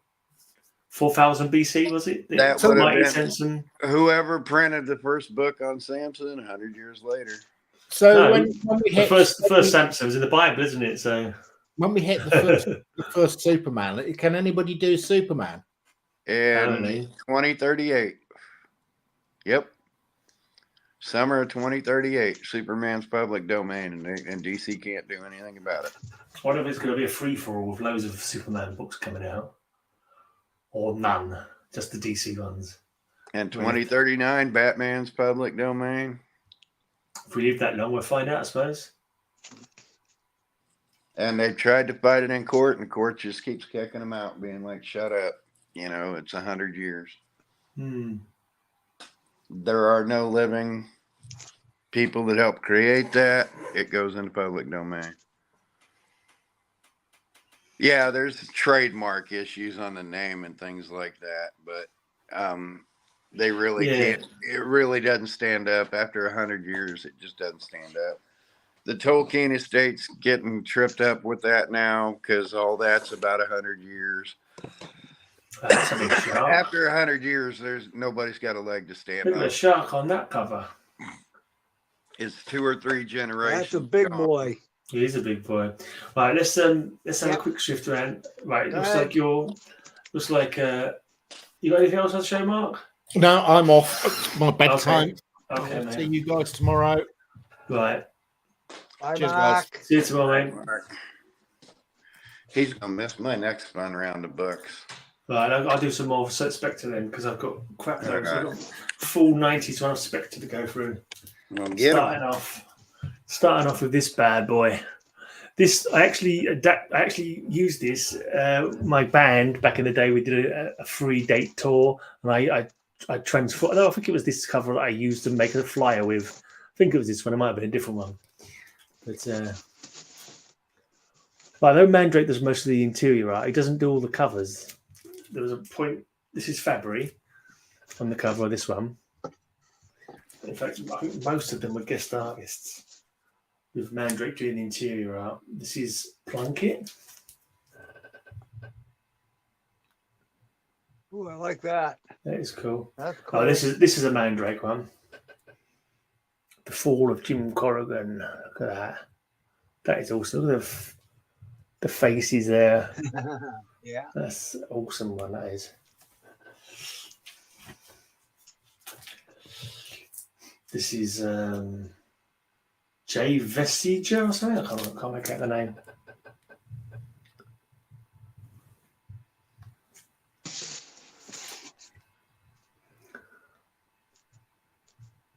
Looks like it could be Ross, this one. Is this Ross? It looks Ross-like. Can't see the name, but that's pretty decent.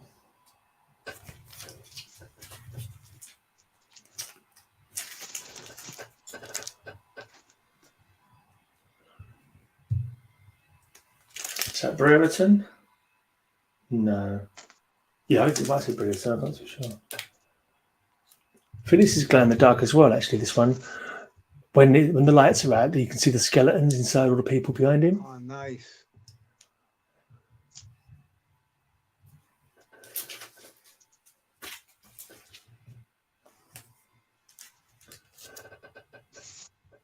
That's creepy. Yeah, that's cool looking. I like that. Yeah.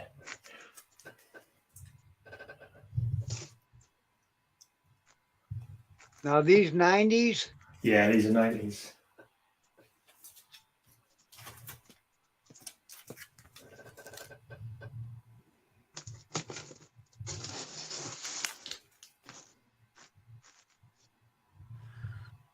Beauty. I had to turn on my outside Christmas lights. You want to see my outside Christmas lights? Yeah. That's there when you... This is another glow in the dark one, I think.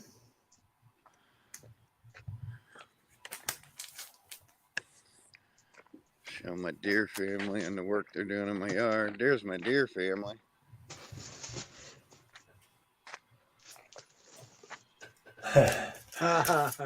Cool. Where's the sleigh? Nice and colorful.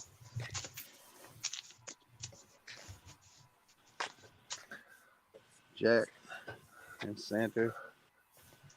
Jack Skellington. And our unicorn. The Christmas unicorn, well known, traditional. Unicorn. And Santa at the door. And there's just some Halloween decorations you kept up. Our understated Christmas decorations this year. That's the understated thing this year.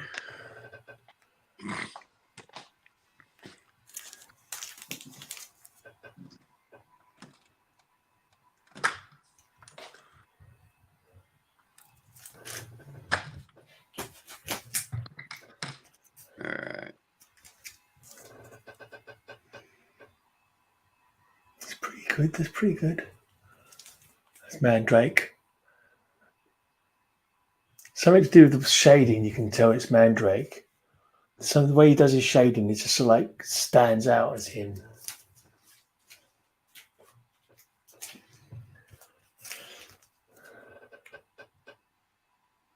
These are all fucking awesome covers, to be honest. Yeah, I like them all. There's not a crap one amongst them. No.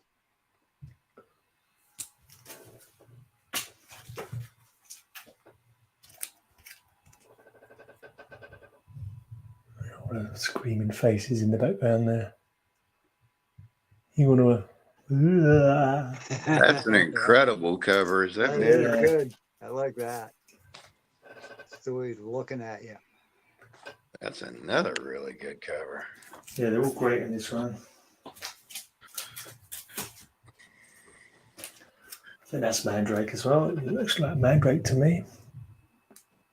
Something to do with the shadow. The shadows are Mandrake. Yeah, I don't know how he can make black his own color. I don't know, but he just does it.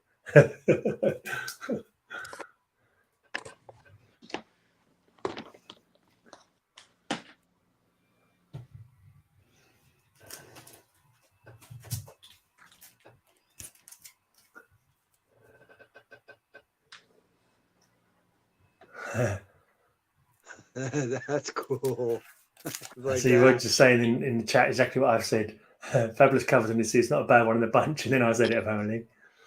Dr. Fate, the other DC supernatural giant.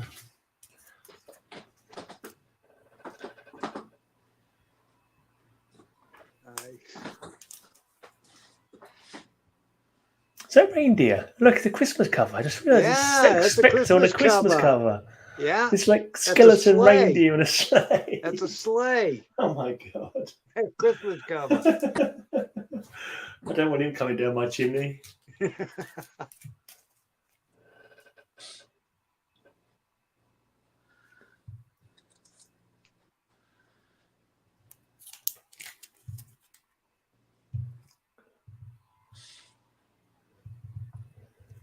Such powerful images as well. This is a good one. This is a crazy one. Don't ask me what's going on here. He's riding a dinosaur in flames on top of a nuclear bomb. I don't know what's going on there. Oh, that's sick. Right, this is another Mandrake cover.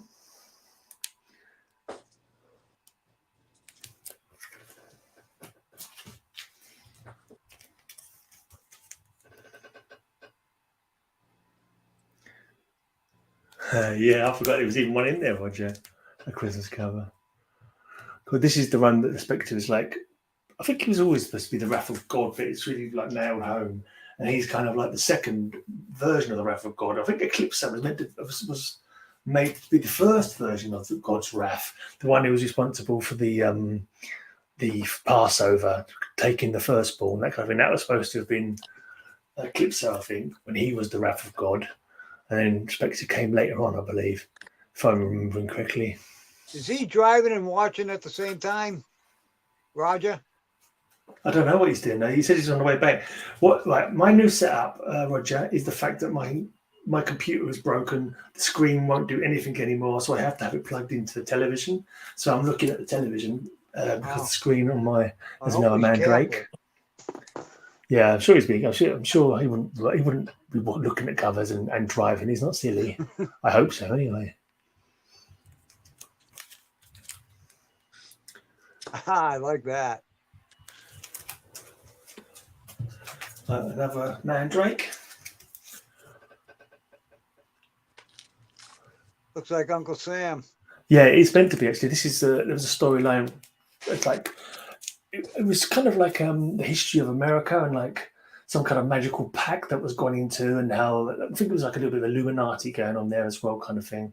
But it was some kind of it was an interesting story. It's a spectral Spectre, if ever I saw one. All right. 6 more. This is Kevin O'Neill. Can't mistake Kevin O'Neill.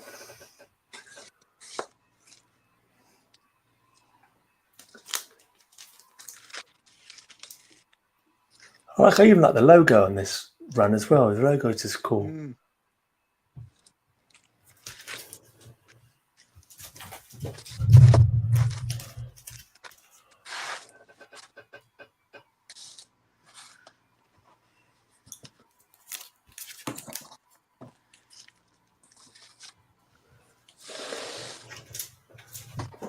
Right, last two for now.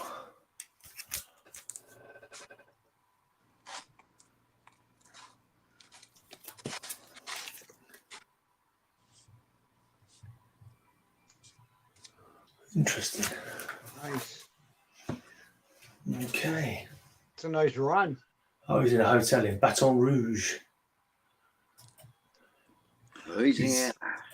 He's drinking out. He's drinking out of the minibar, and he's watching this on his mobile or something. Ready for more? Yep. Let's go back to you for some more. Little Charlton Western. Nice. Is that anything like Charlton Heston? There you go. Sound Heston. And then randomly we click over to Steve Ditko. There should be a Charlton Heston in a Charlton Western. That would be awesome. Go. Rock, Son of Stone. Tall Rock. That's a bit of a chubby dinosaur, isn't he? Hold that chubby dinosaur back up again for a bit. Dracula. Chappy Dancer. That was a weird Dracula superhero, wasn't it? Yeah. Toka. 1 and 4. Jungle King. Toka, stoned in the jungle. Burke's Law. I got that one, Greyman. That was good. Will James Smokey. Smokey Toker. Nice big rhino cover for Jungle Jim. Oh, lovely, yeah. Do like a rhino. My favourite animal. Nice big mouth fish into the mouth barrel. Ooh, Yeah. like that. That's Voyage cool. to the deep. And a random Tarzan. Yeah. And then how these boxes go random on me because I'm having to shift around and I haven't replaced everything right where it goes yet. So what comes next in my box of these? Do you have a full list of everything that's in each box? Or you Nope. just- I don't even try. Booking No. record. All these have the records to them. Nice. Here's some Hulk, Spidey, Conan, Cool. Cooler in the mists. Batman. And then again, just things randomly put in here because this is the box of high end. How about Todd Browning's Freaks? So based on the film? Is it the film? Yeah. And then on the back side of that, just for shits and giggles, how about some Dave Stevens King Kong? Nice. Because again, just randomly put in here with these. Roger Lakeship Power Records. Betty Dave Page. Stevens Page. and some cherries. Porno. Porno, straight up Oh. porno, 3D porno. Founder's box. Old Adam Hughes. I got that one. I got that one. Oh, and then those are my 15-cent Dells. I don't want to go through those. I'm just recycling these. 1938, the 8th appearance of the Phantom. Ace Comics 19. So the 8th appearance of Phantom.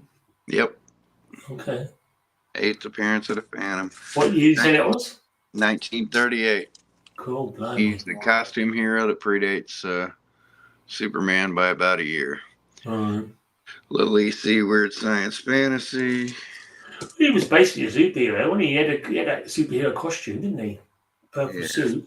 Yeah, Just because he would never face mask. Well, Superman didn't have a face mask on, so how is Phantom not the first superhero then? because the clock was the first costume superhero from 1935. Ooh, Little I Indian like Chief, that. and this is a good old American comic. That's actually Rat Chew from Mad Addicts.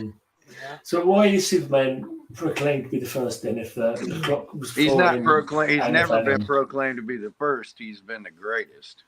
Okay. He's the greatest, but not the first. Speaking of ECs, Two-Fisted Tails. Nice. Date stamp 1953. Oh, let's see what yeah. Since we're talking about Nazis, I always show that off when it's in the Hero Who Loved. T-Man.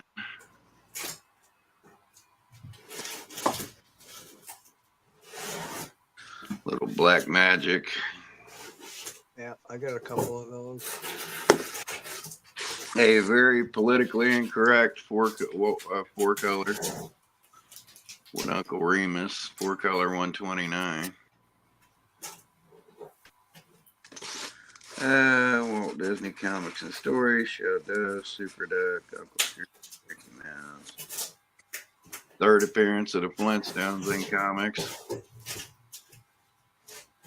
Is that an album?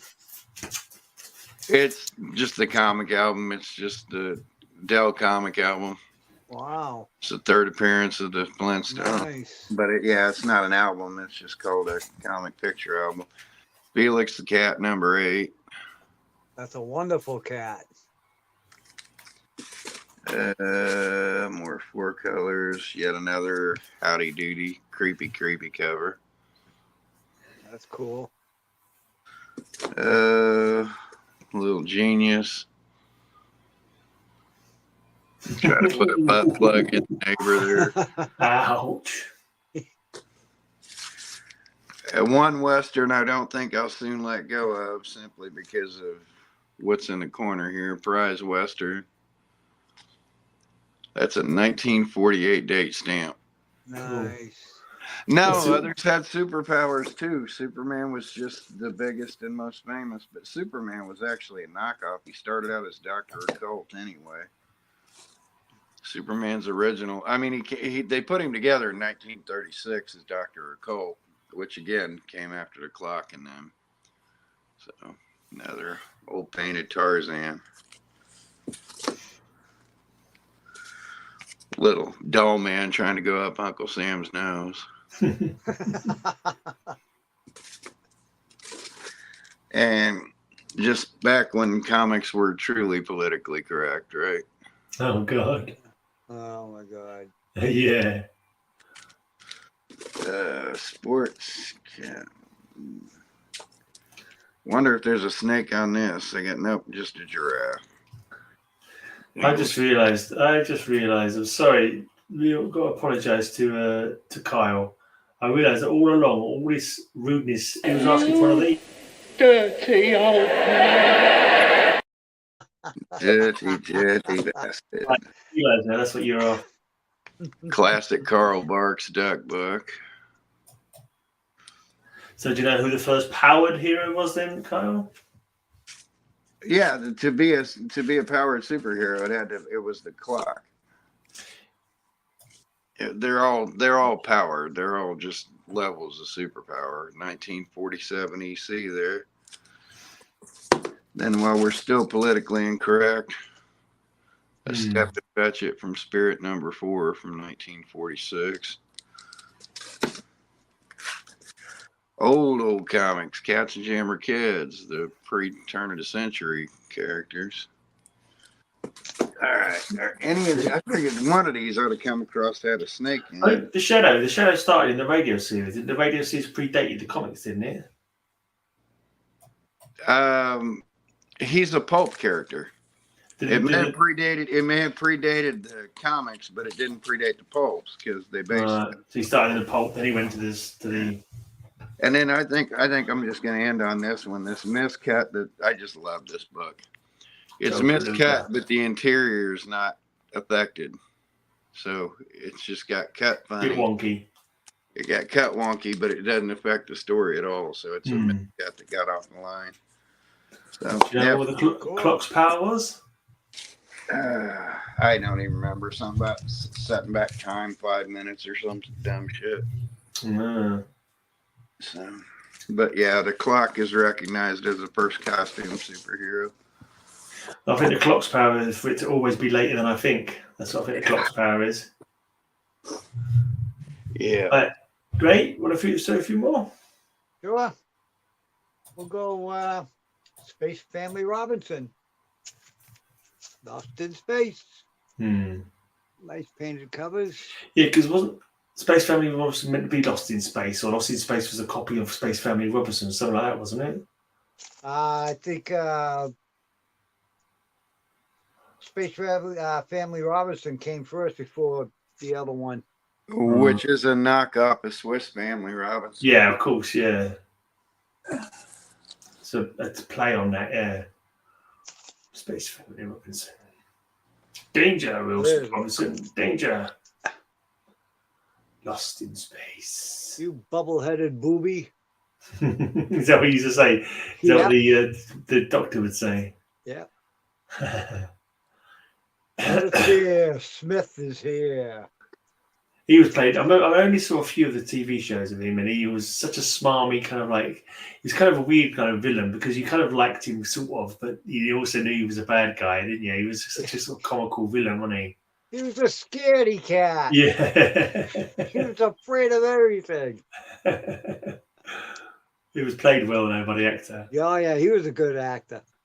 I can't remember what his name was. Lost in Space was Nike Jam 251's favourite TV show. Oh, I watched it all the time. I loved it. I watched a few of them. That was another one that was like repeated on Sundays in my teenage years.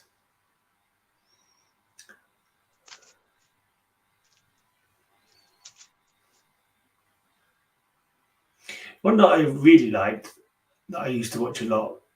No one ever shows. I don't know if they ever had any comic books. I know there's the Rocketeer. It was King of the Rocket Men, which is I imagine was a rival of the Rocketeer. I'm not sure, but King of the Rocket Men was one that I always recall. TV show, like a serial. I imagine it was originally on a Saturday morning in the cinemas because it was played like that, like on the TV show. Come back tomorrow or come back next Saturday for the exciting conclusion, that kind of thing. Always ended on a cliffhanger. Lost in Space on the space station. On Space Station 1. That's a big old bird. Big old bird head. Yeah. Where Tim and Tam fight to survive. Will they? Something over. Trapped in space, a laser spouting warship zeroes in on Tim and Tam. Tim and Tam. You got good eyes there, buddy. Not too bad. I'm right in front of it and I can't even read it. I think Tim Tams is an Australian chocolate bar, isn't it? Tim Tam. Oh, I'm sure I've heard Captain Saros talking about Tim Tams. I thought Tim's Tams was his G-string. Okay. Battle of Giants. I'm still stuck on Lost in Time and Lost in Space. I'm singing Rocky Horror songs when I hear that. Okay. Planet of Doom. Lost in Space and Fierce robots on the Planet of Doom. Who can name the Rocky Horror song that sings about Lost in Space? No, I'm not overly au fait with the Rocky Horror Show theme. I know there's Time Warp. That's about it. It's a song called Superheroes, and it wasn't in all the cuts. Okay. And it's actually called Superheroes. Tim Tams are cookies. Delicious, delicious cookies. I think you might mean biscuits, Ranger Sly. Biscuits. Rubber biscuit. The Blues Brothers. What do you want for nothing? Rubber biscuit. Okay. I've seen that film, but I can't remember that. That's for sure. No, it's not from the movie. That's from their old live show. Okay. That's an old Classic song. Illustrated. All Quiet on the Western Front. I think there's a Netflix show about a Netflix film, All Quiet on the Western Front at the moment. Paul based Barker on the book. Western Front. Mm.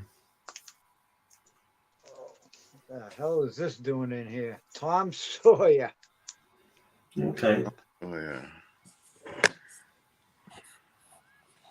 Today's Tom Sawyer means right.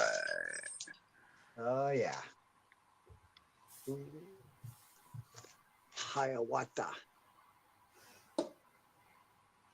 Not to be confused with a little higher offer that Kyle showed earlier, I think, or was it you? Who knows? Someone showed a little higher We offer earlier basically on. have the same boxes. Mutiny on the Bounty. I didn't even grab out. I have an entire box of Classics Illustrated I'm working on.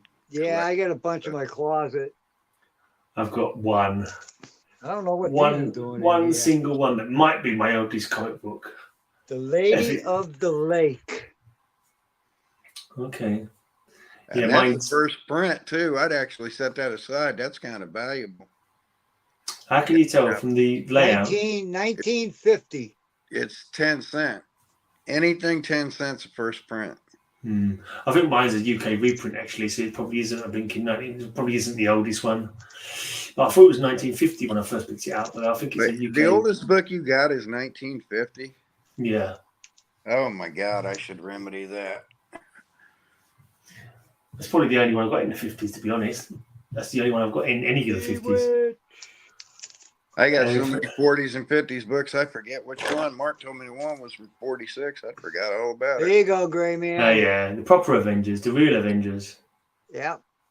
The lids off a spy's game, Alamodi. And what character was based on one of her sexy costumes? Black Widow? Nope. You would think, but nope, not Black Widow. Black Canary? Catwoman. Jack. I almost called John Byrne, Jack Kirby. John Byrne designed it on his run of this particular book. So it do the X-Men? Yeah. Rogue? No. I don't know what characters he created. When Jean Grey became the Black Queen during the right, yeah. He straight lifted the outfit she was wearing from one of the outfits of the Avengers. Evil outfit, yeah. Straight lifted the look from it. The Man from U.N.C.L.E. was good. We used to get that in the UK. That was a good show. The Dirty Man from U.N.C.L.E. or the Dirty Man from the Man from My Dirty Uncle. Nope, none of it works. What are you talking about, Kyle? Is that another show? Are you just? One for you here? If you want a straight joke, I'll tell you a straight joke. What's worse than ants in your pants? Uncles in your pants. Uncles, yeah. Deary me. Yeah, was it Napoleon Solo and Ilya Kyriakon or something like that? Yeah. Wasn't there a game, Ants in Your Pants? It wasn't Napoleon Dynamite, it's Napoleon Solo. Napoleon Dynamite Solo. No, Napoleon Dynamite is a different character. The girl from U.N.C.L.E. We never got the girl from U.N.C.L.E. Taking a piss out of you. Come on now. You're not taking a piss, you're just talking nonsense. There's two entirely different things. I'm being silly I know you're being silly, but the girl from U.N.C.L.E. who had a penis. Oh God. It gets too late in the day for Carl and he just can't talk normal anymore. Why be normal? I've been moving boxes. I'm in kind of agony. Yeah, so it's your coping mechanism. That's an early issue. Which one's that? Like number 11 from 1965. Yeah, that's an early one. It's cool. And wasn't Dr. Solar their first original character? Number 12. Yeah. Man of the Atom. He's kind of like they got fed up calling him Doctor. They could seem to put the Doctor as small as possible, so he just became Solar Man of the Atom later on. George Wilson covers. I think I've seen it just Solar Man of the Atom. Like maybe they dropped the Doctor at some point. Nice dinosaurs. Doctor, give me the news. I got a bad case of loving you. I got a bad case of loving shoes. I want pictures.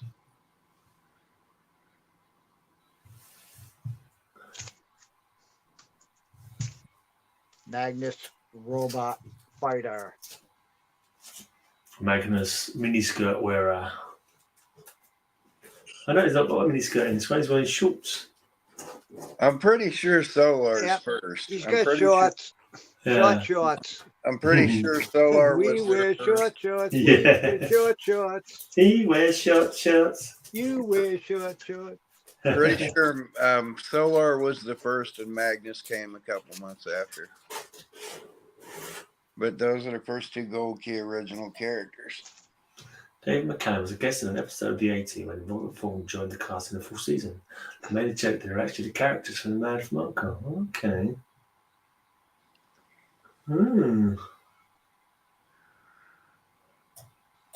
I think Robert Vaughn, he used to be in a UK TV show for a while. He was in a show that we had over here called, one of my girlfriend really liked. I can't remember what it was called now. But they were kind of like grifters. They were kind of like con men who conned like bad people out of money. And he was like the old like hand on the team. Can't remember what the program was called now. Sure, that was Robert Vaughn. So he was still working over even in the UK though. I don't know if it was because he couldn't get work in the US. I don't know, but he was working in the UK on this series. Hey, he did a great part in basketball. The follow-up to Orgasmo. Jerry Lewis. 1966 Go-Go Check. I haven't got any Jerry Lewis or any Bob Hope, but if I ever saw them, I'd probably pick them up because they look quite fun. The Bob Hope covers, some of them are awesome. Hustle, that was it. Hustle. He knows. Tunnel. Paolo Costa knows everything. I thought it wouldn't be a program that he'd seen, but he's seen it. Remember this TV show? I know the name, but I don't think we ever really saw it over here much. I think it might have been like a Sunday afternoon, possibly at one point, but yeah. The Invaders. I love the Invaders. The Invaders was a tea time show. I remember it's David Vincent is the name of the guy, which is interesting because he's also the singer, guitarist from Morbid Angel, a great death metal band. But it was like beings from another planet, and what can I say? It takes a wrong turn, and I can't remember the blinking. I used to know the blinking whole intro to that. The Invaders, beings from another planet. That's what I remember now. The Corruptors. The Invaders is weird because I know there was something wrong with their hands, and that's how you could tell they were aliens. But I could never work it out when they're on the screen. They just say, "Oh, that's an alien," and you're supposed to be able to tell. They had the sausage fingers. I don't know, but they every time you looked at their hands, they could tell that they're aliens. And I was like, "What is he seeing that makes them aliens?" I couldn't work it out. I went through a whole short box finally. Woohoo! I went through 2 of them, but I skipped half of them. All right, let me get some more of these Spectres done then. Awesome. It's a shame it's not Spider Week this weekend because I've got a good one for Spider Week. I don't have to fish out snakes, right? You got a full slate. As far as I'm aware. All right. They're not hard to find.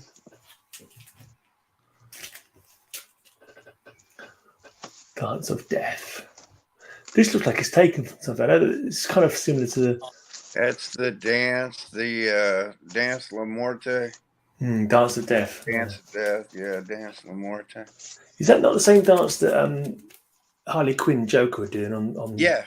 Yeah. Morte. La Muerte, Dance La Muerte, or... Who is that by then? Is there some famous painter, like Renoir or some shit like that. Nice. That's photorealistic right there. Yeah, the Haunting of America concludes. There's your Uncle Sam again. It looks like a cover of Sandman, like issue 67 of Sandman.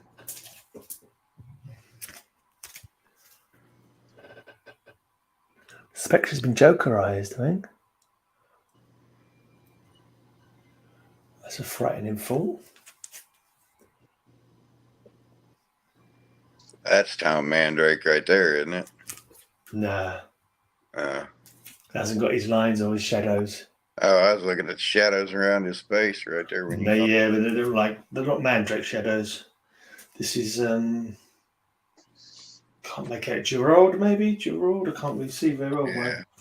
We got Mandrake shadows. I'm guessing this is Hawley. I was looking at that and I was thinking it was I can't remember his name now, but it's not. Simon Bisley? Yeah, I was thinking it was Bisley. It was very Bisley-like, didn't it? That looks like Simon Bisley. Yeah, so exactly what I was thinking, but it's signed Hawley. It's a Biz knockoff, that's for sure. It's very Biz-like. Yeah, Walking Dead on that one, isn't it? Walking up into them on Dark Knight. Shit, Night of the Living Dead is what you ought to call this show. Look at us. Man, just old farts on parade. This is what. You're the young buck by like years, aren't you, Graham? A couple of years, few years. I said 56. Ray, you're pushing 60, right? I'm also the most handsome one, but I don't like to boast. Are Keep you going. 64? 64. Yeah. He's 65 in September. Well, we'll still need you and we'll still feed you. Thank you. Yeah. When you're 64, now not when you're 65. But I don't know about feeding him, but when you're 65, we got to decide who's going to wipe whose ass. Nobody wipes my ass. Yeah. I keep saying that, but I keep telling my kids they got to decide. That looks like Mandrake. Wipe Yeah, my that's ass. definitely Mandrake. Laughing. Oh, that was the final issue. The final issue. Went for 62 extremely good comic books. And very Snow few cover. of them. Yeah, We're all going to start looking like the Spectre. Oh, no, and there's the skulls in the snow as well, in case you missed them. Oh, cool. Where was that one? Yeah. The only key, I think, in this run is the first appearance of Holt, Michael Holt, is it? The second Mr. Terrific? Day of Judgment or whatever. Yeah, this is where Jean Loring, the ex-wife of the Atom, has become Eclipso, and somehow she messes up Spectre. Spectre's no longer got Jim Corrigan inside him to sort of placate him, and he's kind of gone crazy, and he's messing around with the magic in the whole of the DC universe. Dropping out to take his wife to dinner because he's too good for us. Roger. Yeah, it's true. That what he says about invaders is true. Enjoy your dinner, Roger. Have a lovely dinner. Right, and then the end of it, Hal Jordan becomes a new Spectre because Hal Jordan's been kind of like in limbo after dying as Parallax while saving the Earth during the final night, and so he comes back as and rather than being the spirit of God's vengeance, he comes back as the spirit of redemption. He changes the vengeance angle of Spectre and makes it redemption instead. So because he's redeemed from being crazy and being Parallax. So he's redeemed and becomes the Spectre, and he tries to redeem other people. So in this run, it's Hal Jordan as the Spectre. So when did Moon Knight become Mark Spector? And this is J.N.D. Matisse as well. Moon Knight is a completely different company, so I don't know what you're talking about. Moon Knight's a Spectre. Oh, Mark Spector. Different spelling, I think.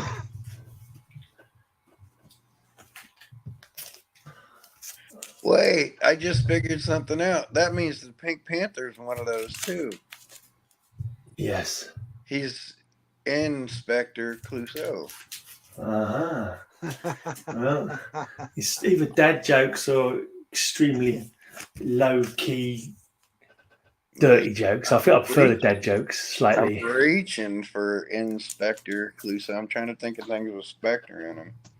So, hey, what does a prostitute and a Pink Panther have in common?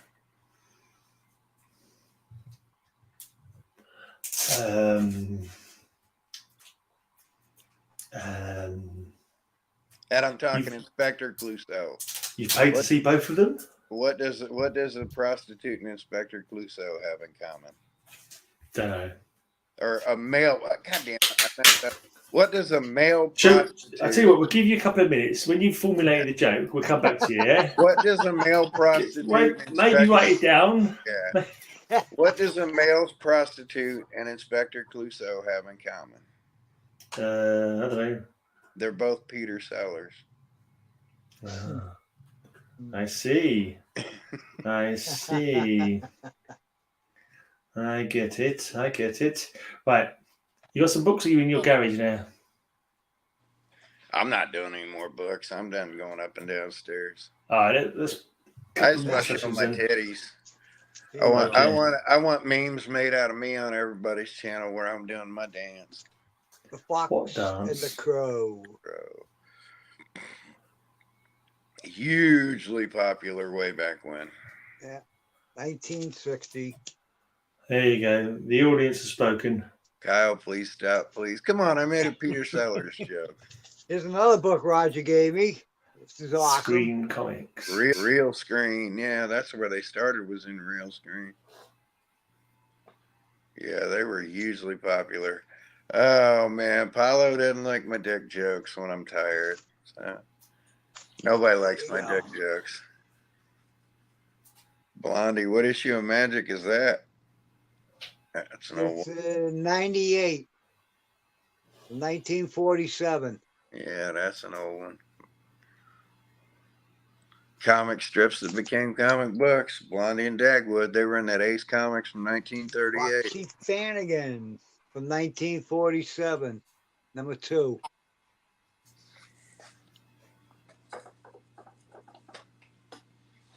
Now I'm trying to gather my thoughts so I can come up with good, relevant dick jokes just to make people crazy, but I'm done making dick jokes.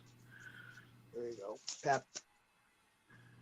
Pep. What's Pep famous for in issue 22? One of the covers, the in the water cover, is it? You don't know what Pep 22 is? Not really. First appearance of Archie. Oh, was it the first appearance? I assumed Archie was always in Pep. I don't know. I've never. Pep 22 is the first appearance of Archie. Okay. I'm only 240 issues away. There you go. Keep looking, mate. Keep looking. Yeah, I'll look. Play for little Andre. Little Audrey. Yeah. Sid Couchy did that book. I got a Sid Couchy personal comic upstairs. He signed. He did Little Audrey and Little Dot and Little Audrey. I've heard of Little Dot. They were quite clever covers. Every single one had like lots of dots on it, didn't they? Like a dot pattern on every single cover. That one. And what's the name of the three chipmunks? Alvin, Theodore, and Simon. Yep. And what was the owner's name? Dave. Dave's not here. And what was their? Dave's not here, man. What was their famous Christmas hit? Christmas, Christmas time of year. Yeah. Okay. Time for joy and time for. The one I know is All I Want for Christmas Is My Two Front Teeth. They sang that? I believe so. I've got a version of singing it anyway. Don't think all I want for Christmas is my two front teeth is the chipmunks. Oh, no, it is. Christmas is my two front teeth. But you might be right. I might be being true for Jason. I might be doing a that's just a novelty song from that time. My two front teeth. All I want for Christmas is my two front teeth. Oh, now come on. Oh, come on. Tell me that's not subliminal. Oh, my God. It's not subliminal, Carl. Whipping out the big pickle. He's whipping out the big pickle on him. It's a whisk. It's a whisk. It's a big pickle joke. Okay, mate. Okay. Honestly. That's as dirty as the Chuck Connors rifle. Kiss this. I think, kiss. I think we need to get some psychiatry talking about your childhood, Carl. Yeah. Another Roger book. Beetle Bailey, King Comic. Yeah, one of the promos. Yeah. Weird. Chipping Down National Geographic Edition. Hey, when you have prostate and bladder cancer, you get penis envy. I can't help it. I've got that. The weird Starlin and Wrightson. What a group to do such a mediocre. I thought it was a good story. I enjoyed the weird. I thought it was I cool. think it's brilliant, but they didn't do anything with it. Well, it did get used in the noughties in a couple of stories in space with Captain Comet and Mandrake the Magician. I'm trying to get that run. I'm trying to get that King run of Mandrake the Magician. So far, I have 2. So I'm a little bit short. I got 1. I'm beating you then. And that's yet it. another. This is number 1. Oh, And good. it's the good. only one I got. Cool. That's another pulp hero that goes back to the 19 teens or early. Yeah, that's true. Yeah, that's true. He's a very old one, isn't he? Yeah. Justice, Alex Ross. I think Alex Ross did the whole of that one, didn't he? I'd be The willing interior. to bet Mandrake's public domain now, too. Yeah, it doesn't mean the comics are free, unfortunately. Dakota North.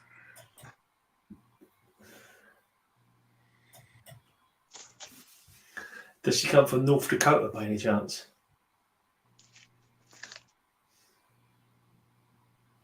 Gen 13? 13. Gen Is that- 13. Is that anything like Adam 12? Chris Claremont.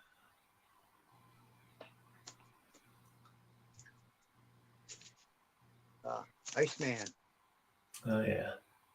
AxMinister. 4-part, I think. Yeah. I need to get all those 4-parters and those miniseries they did. That's the one I'd love to have, or all those silly knockoff run-off miniseries. Except I gave up my Secret Wars 8, so that one's kind of out. I got all those acetates from the 90s. The Wonder Man is my favorite. Okay. Not sure I've seen them. Is that the Thing and the... Bang. And the what? Honestly, if you want to see those, I'll go back upstairs again. The Thing and the World, is that? Because I know where all my acetates are. Show them tomorrow, mate. Show it tomorrow night. Just remind me tomorrow, and I'll dig out my acetates. They're all right on. Now, I don't want to be honest, Kyle, I don't want to ask you to show me your acetate because you'll read it wrong on purpose. You'll deliberately misconstrue what I'm asking you for, and you'll be showing me something else. And I'll be like, no, your acetate. Why? Because I've got the ass of an 18-year-old boy. No, because you've got the brain of a 12-year-old boy. That's why. Jar next to my bed. And, yeah. I got the ass of an 18-year-old boy and a jar next to my bed. You've got a maturity of a 12-year-old boy. Come on, we're looking at comic books. Like, you got to harken back to being a 12 and 13. The Thing from Another World. Those are cool covers, those ones, mate. I like that. I'd hang nudie pictures on my wall if I could, even though I'm married to a nice, beautiful woman. Climate I'd of Fear. hang nudie pictures on my wall. Underworld. That was the crossover event of the year that year. Underworld. Like I said, I'd show them tonight if you want me to show them tonight. So I won't. Yeah, I'll show Fabulous what. Furry Freak Brothers. It's gone midnight. I'll show you the end of my box and we'll call it a night. You can show us your tates tomorrow. Act. I used to have a signed copy of that polybag, and I let go of it. Okay. All them Topps comics, like the first, I had the Topps Jurassic Parks. Have you got any of the Mars Attacks trading cards that in the original? No. Yeah. I have the original trading cards from back then. I have the set that predates the Mars Attacks. I have like 60% of those, but which again, remind me tomorrow, and I'll show you those. The first horror set. Why? What's happening there? Look at that, Oh, Bill. dear. Giving birth and her titties are out. That don't look good. Oh does my it? God. I think she's getting probed. I don't think she's giving birth. Filth, and I'm getting talked from my filth. Come on now. He's showing covers from his comic box. You're talking rubbish from your rubbish His box comic book range. cover had a Chippendale pickle penis cover. They didn't. They Chippendale with an egg whisk. He was the one who wanted to read it or something else, mate. I mean, you realize these guys have talked about it over and over again historically. They tried to sneak dirty shit and hidden messages in comics all the time. All the time. Archie's covers are famous, and it goes back to the 40s and 50s. They were dirty old sods. Popeye? Mars Attacks Popeye? Yeah. What Right the there. heck? That's crazy. That's the crossover I never thought I'd You a see. big Popeye fan, Ray? I love Popeye. I Love got the some, cartoons. I traded off most of my books, but I've got some original 1930s Seagar newspaper strips I might be able to get out to you if you want them. Awesome. Seagar died in 1938, so you don't get many original Popeye by his original creator. Popeye is strong to the finish because he eats his spinach. Yep. Mars Attacks image. And do you know what he puts on his spinach when he eats it? Chili pepper. Olive oil. Mhm. That was good. That was good. Mars Attacks Transformers. Bloody hell. Who haven't they attacked? Attack of the Bots. Them Martians are just mean out ornery, aren't Yeah, huh? They're attacking everybody.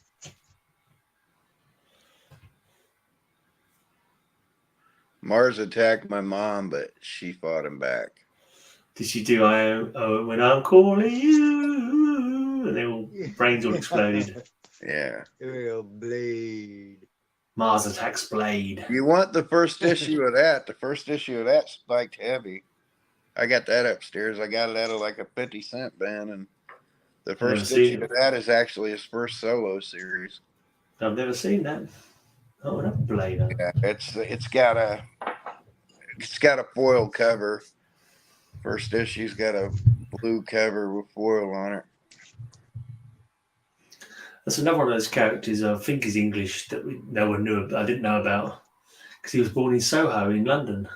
Old Blade, so he's technically English. Old Blade. Uh-oh. Speaking of Old Blade, what Fantastic Four villain was known as Oblade for a long time? Mr. Oblade. What Fantastic Four? What? What Fantastic Four villain was known as Mr. Oblade for a while? Oblaid.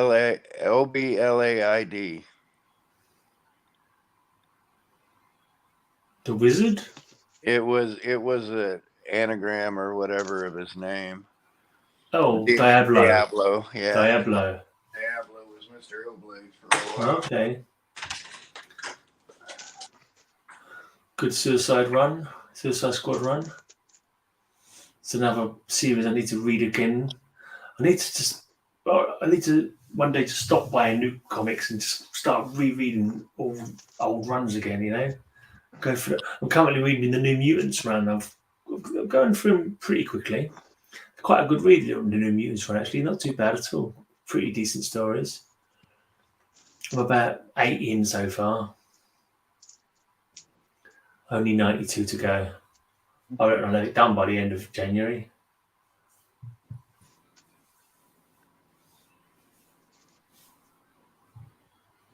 You all ready for Christmas, right? You got all your shopping done? Yep, it's in my wallet. Oh. What the money's in your wallet? All the kids are all grown up. We give everybody money. Oh, right. What about you got all your food? You got all your food sorted? Excuse me? You got all your food sorted? All your food in ready to cook? Oh, food, yeah. We put on a big feast. There'll be about 30 people here. Wow. Is that all the family come over? 25 to 30 at least. Wow, that's a lot. How do you manage that all right? You can't eat all at the same time. You just have to eat in shifts. No, we put on a big spread. Wow. All kinds of food. How do you get everyone around one table? Or you got like different tables in different rooms? No. We paper plates, buddy. Paper plates. Go sit in the chair. Go in the living room. Paper plates. Yeah, cool. Yeah. We put on a buffet, like 4 or 5 tables. Right. All the food's on. You get in line. You walk around. You grab what you want to eat. Awesome. Yeah. Sounds good. Well, the thing is, all week long, we have to get the house ready. You got to move all the furniture. You got to move everything out of the way so everybody fits. So it's like half the downstairs is upstairs. Oh, and man. down the cellar. It's a lot of work. It's a lot of work. I tell you, it's a lot of work, and it's much easier if you have Christmas in July. We did last year. It was Christmas in July, and we were all outside. It was great. Yeah, that's one way of doing it. Yeah. Let's work. Yeah. Yeah, we don't do anything crazy. It's just me, Lisa, her dad, and her boy. That's it, really. Right. All right, Well, the thing is, you see the family once a year. Everybody gets together. Yeah. I got pulled away by a package delivery. I missed a whole bunch of stuff. All right, cool. You can open it for us now. Is it comics? No. Oh, okay. No. We're not interested then. Christmas presents. My wife had delivered. There's 3 packages. Oh, okay, then. I'm not interested. Keep it to yourself. It's not comic books. I don't want to hear it. I was going to fish out my tarot cards while I'm in there, but another day. Cool. Well, how many? Well, you got 1 pack, or you got a number of packs? Oh, I've got numerous. I had 3 of those tarot cards. So Lisa favors the Wade Davis pack. I've got all kind of them. It goes back forever. Tarot is a good way to break people into metaphysics. Okay. If you say so, mate. If you say so. I've got that one. I've got the first Suicide Squad run. I think I got maybe 2 more runs afterwards. Didn't last very long after that though. I think the more modern ones would last for a lot longer. Yeah. Vixen. I thought Vixen joined the Suicide Squad for. I used to be a big fan of his till I met him. Who's that? Chuck Dixon. Oh, I was on that one. I've heard he's kind of like he's quite right wing, isn't he? He's just an absolute nutter. And he started talking military shit to me, and the guy never served a day in his life, and he started talking crazy military shit to me, and I'm like, sit down and shut up. Okay. Just sit down and shut up.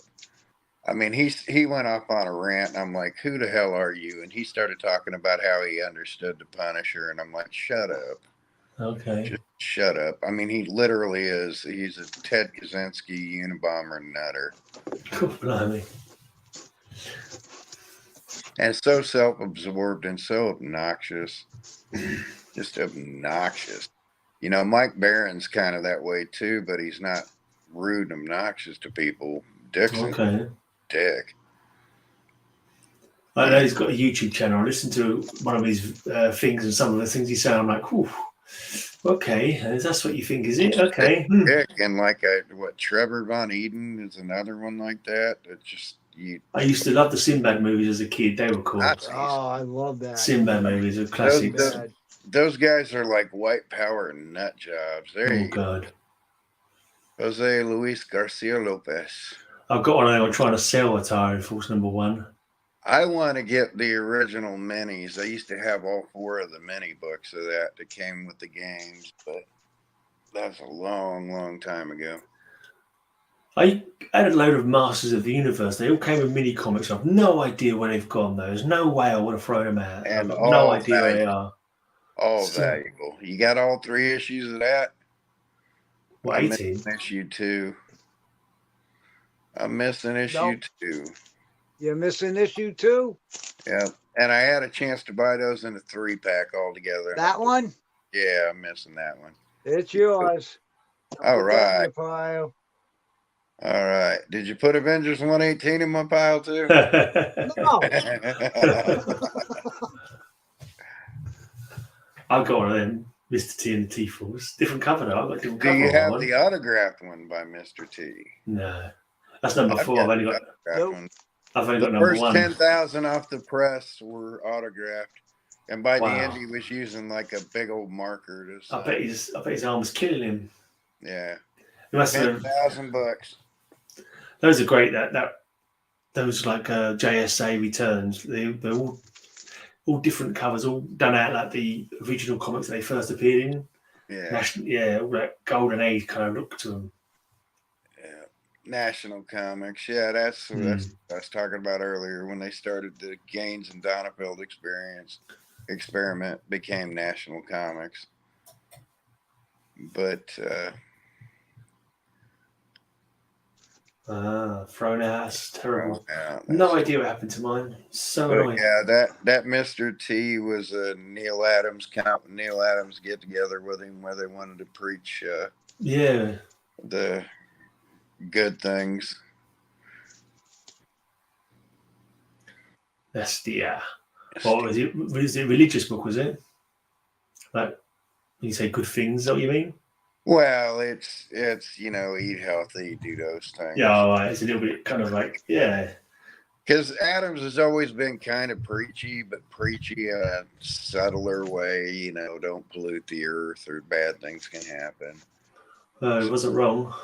He was a hippie, and guys like need one of these. I've got that one of these. Why in the world would you have so many of those? I don't know. Lots. He buys boxes. I mean, it's neat. A lot of people hate that storyline, but I thought it was kind of cool. He gets blind boxes. He just buys the whole box for X amount. And he just ends up getting doubles. Whatever's in there is in there. Yeah, exactly.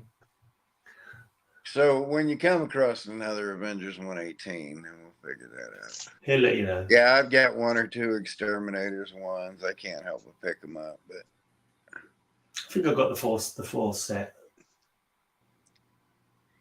Civil War 2. My shit's so random. I have no method to my madness. So just if I enjoy it, I tend to get it.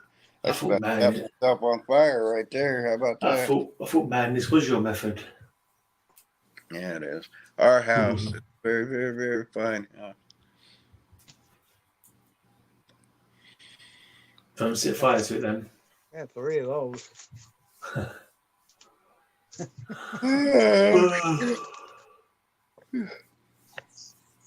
All right. How many more you got, Ray? I'll get 89 boxes. Yeah, this is in this little pile. How many you got in this little pile? Go ahead, do what you gotta do, buddy. I'll finish off this box in, and then we can all back off to bed or whatever else we've got to do with the day. Not a problem. It's 20 past 12, so I'll go and read a few New Mutants before bedtime.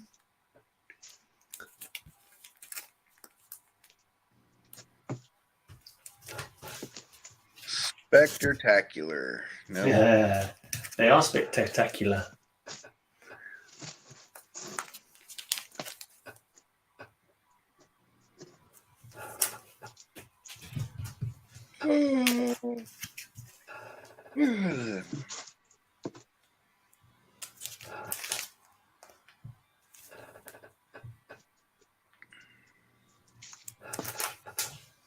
Didn't Mignola take that over there at the end?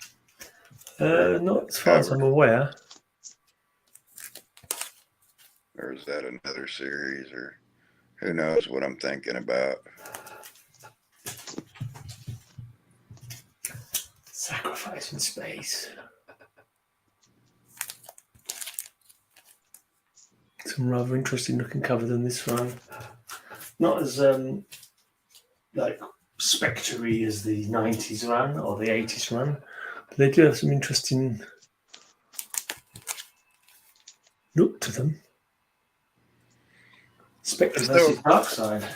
What show are we going to do Vogon poetry readings on? Because I'll write some original Vogonery.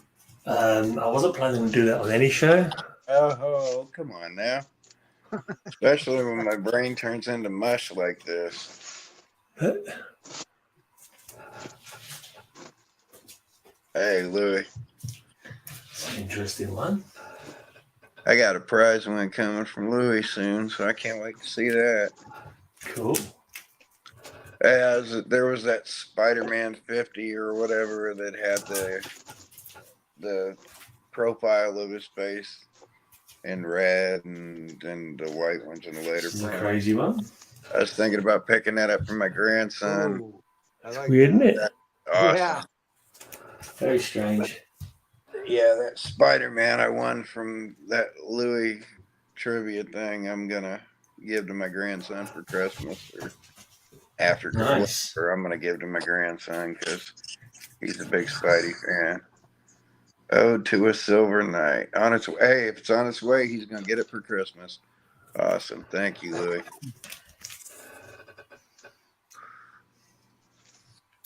Yep. I'm gonna put that in his Christmas stocking. Oh, well, that's the end of the Spectre. Because we pulled a dick move on my grandson. He's the big thing he wanted, of all things, was gaming cards for his Xbox. So we got the card in an envelope, and then we got that in a box, and then it's wrapped, and then it's put in another box, and it's wrapped, and it's put in another box, and it's wrapped, and it's put in another box, and it's wrapped. So he's gonna have to work to get the silly ass thing. Right, so after Hal Jordan comes back as the Green Lantern, Crispus Allen, who was a member of the Gotham City Police Department, the partner of Renee Montoya, who becomes the Question, he gets killed and becomes the new Spectre. So Crispus Allen, who was a GCP. The weird thing is with that storyline, it's kind of like told in the Gotham Central run series.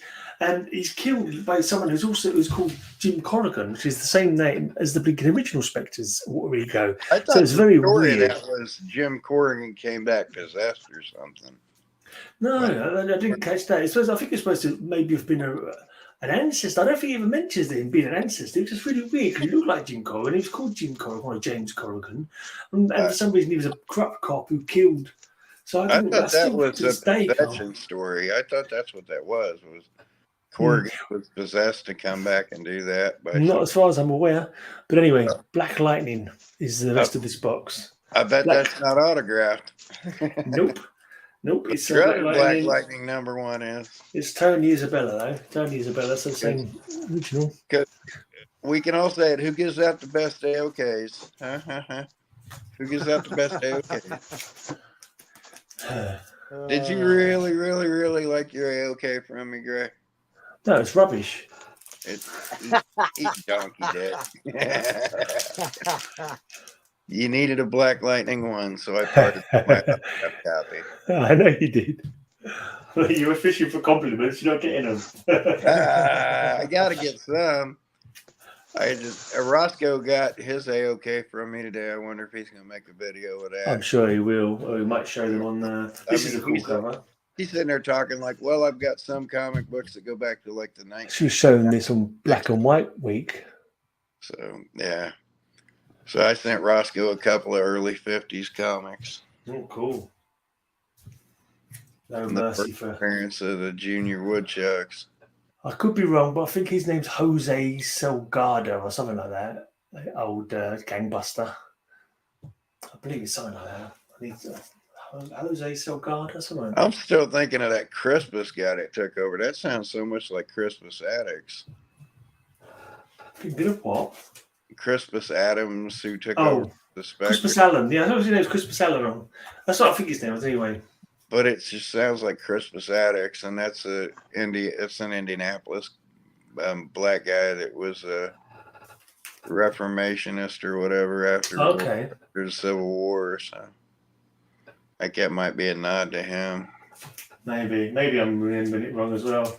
Because I kept thinking his name was Bock, but I think that was his nickname, Book or something like that. He used to read a lot. I can't remember now. There's too many storylines and not enough brain cells. So where do you keep your Black Adam first series at? Or Black Lightning first series at? That's in the My To Read box. But I haven't got the rest of the run yet. I think I'm still 2 or 3 short on that run. I want to help you complete the Defenders round, but I want to need Avengers 118 before I do that. Black Lightning.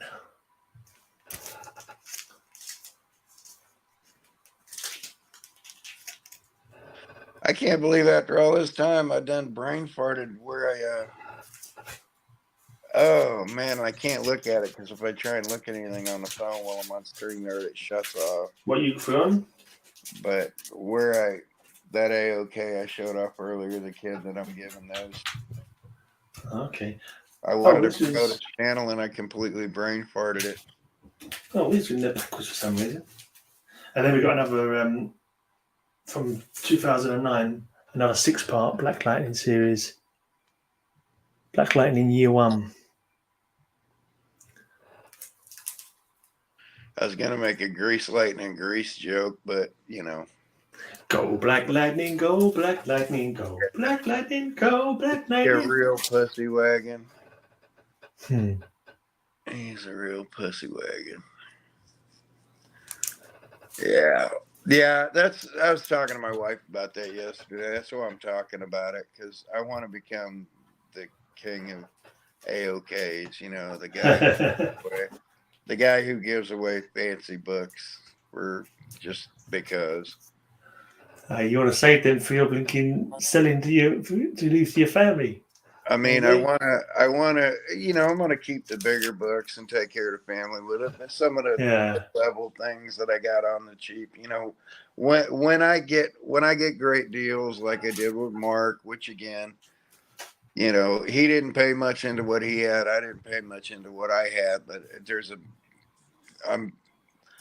I had hundreds mixed in with what I got for 10,000, I had hundreds put into that, but not even $1,000.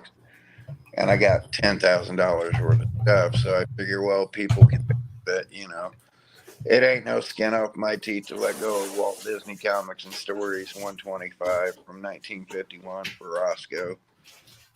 Because I got it, at a decent price a couple of years back. I've had it. So, so be it. I've had that Black Lightning for 20 years.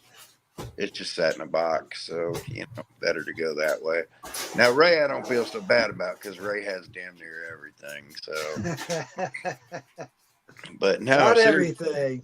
I mean, if I have a book and I ain't got much invested in it, like Roger will tell you, I love just throwing stuff at Roger. It's like, you ain't got that. There you go. Yeah, it's gonna cost him $50 to $100 to find it, and I got a mint copy. I got it. You can hear you. Yeah. Ain't no skin off my teeth. So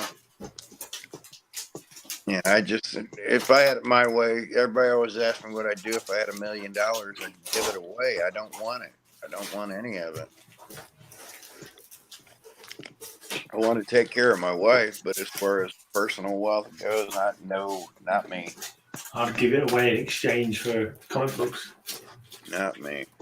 I already have too much stuff, and I want to take care of the wife and kids, but I have gone out of my way not to be wealthy. I have walked away from $2+ million in a payout. I walked away from $4+ million in a payout, and I walked away from close to $15 million in a payout. Wow. I could have been a millionaire 3 times over and walked away from it because it's strings attached to it. Well, if only you'd taken it, and you could have been the real king of the AOKs. If I was taking that money out of a diabetic overdose with 3 prostitutes on me or something, Okay, maybe. Yeah, what the hell would I do with that kind of money? I'm already in a flamboyant ass house. I'd be if I wasn't married and it wasn't my wife's dream house, I'd be embarrassed in my house being so damn big. The garage I'm sitting in now is bigger than some of the old apartments I've had. Look, I think it's bigger than my living room. This is my living room, but your garage is bigger than that. Well, it's a 2-car garage with a nook. So. That's box 7. It's box 7. It's 12:30. So I think I best go to bed. Either that, I'll play Fallout Skyrim for another 4 hours and then go to bed. We'll see how I feel. Jesus, how could you play that much videos in a day? I can't believe you pulled up a 7-hour video. Easy peasy, lemon squeezy. Hey, I'm going to call it a night then, guys. Yeah. Thanks for coming, Ray. I'm not sure next week. I don't know if I'll be able to do these Tuesday and Wednesday streams next week because. Okay, not a problem. Yeah, I'll let you guys know anyway because I'll be at Lisa's and the computer's crap. His computer's effed up and I haven't got a box. I can't take a box to Lisa's to show on a Tuesday anyway. So it wouldn't be what's in the box. It'll be just a repeat of the Wednesday stream. So we'll see how it goes. We'll see what happens. We're gonna see you tomorrow, Ray. Huh? We're gonna see you tomorrow. Well, what's tomorrow? The Wednesday. Geeky Weekly. Oh, if I'm awake. Okay. Well, if you're not awake and I don't see you, Merry Christmas. Oh, blessings thank to you. and Merry your Christmas to you guys too. So, Yeah, Merry Christmas, if I mate. see you, I'll wish it to you again. But if I don't see you, know that you are loved by us old farts out here east with old Panhandle. Thank you, my friend. Much appreciated. Let's just. Have a great amazing day. I'll have a great amazing Play the day. song. Have a great amazing day. I hope you have a great amazing day. Bye, everybody. Goodbye. Goodbye. Bye.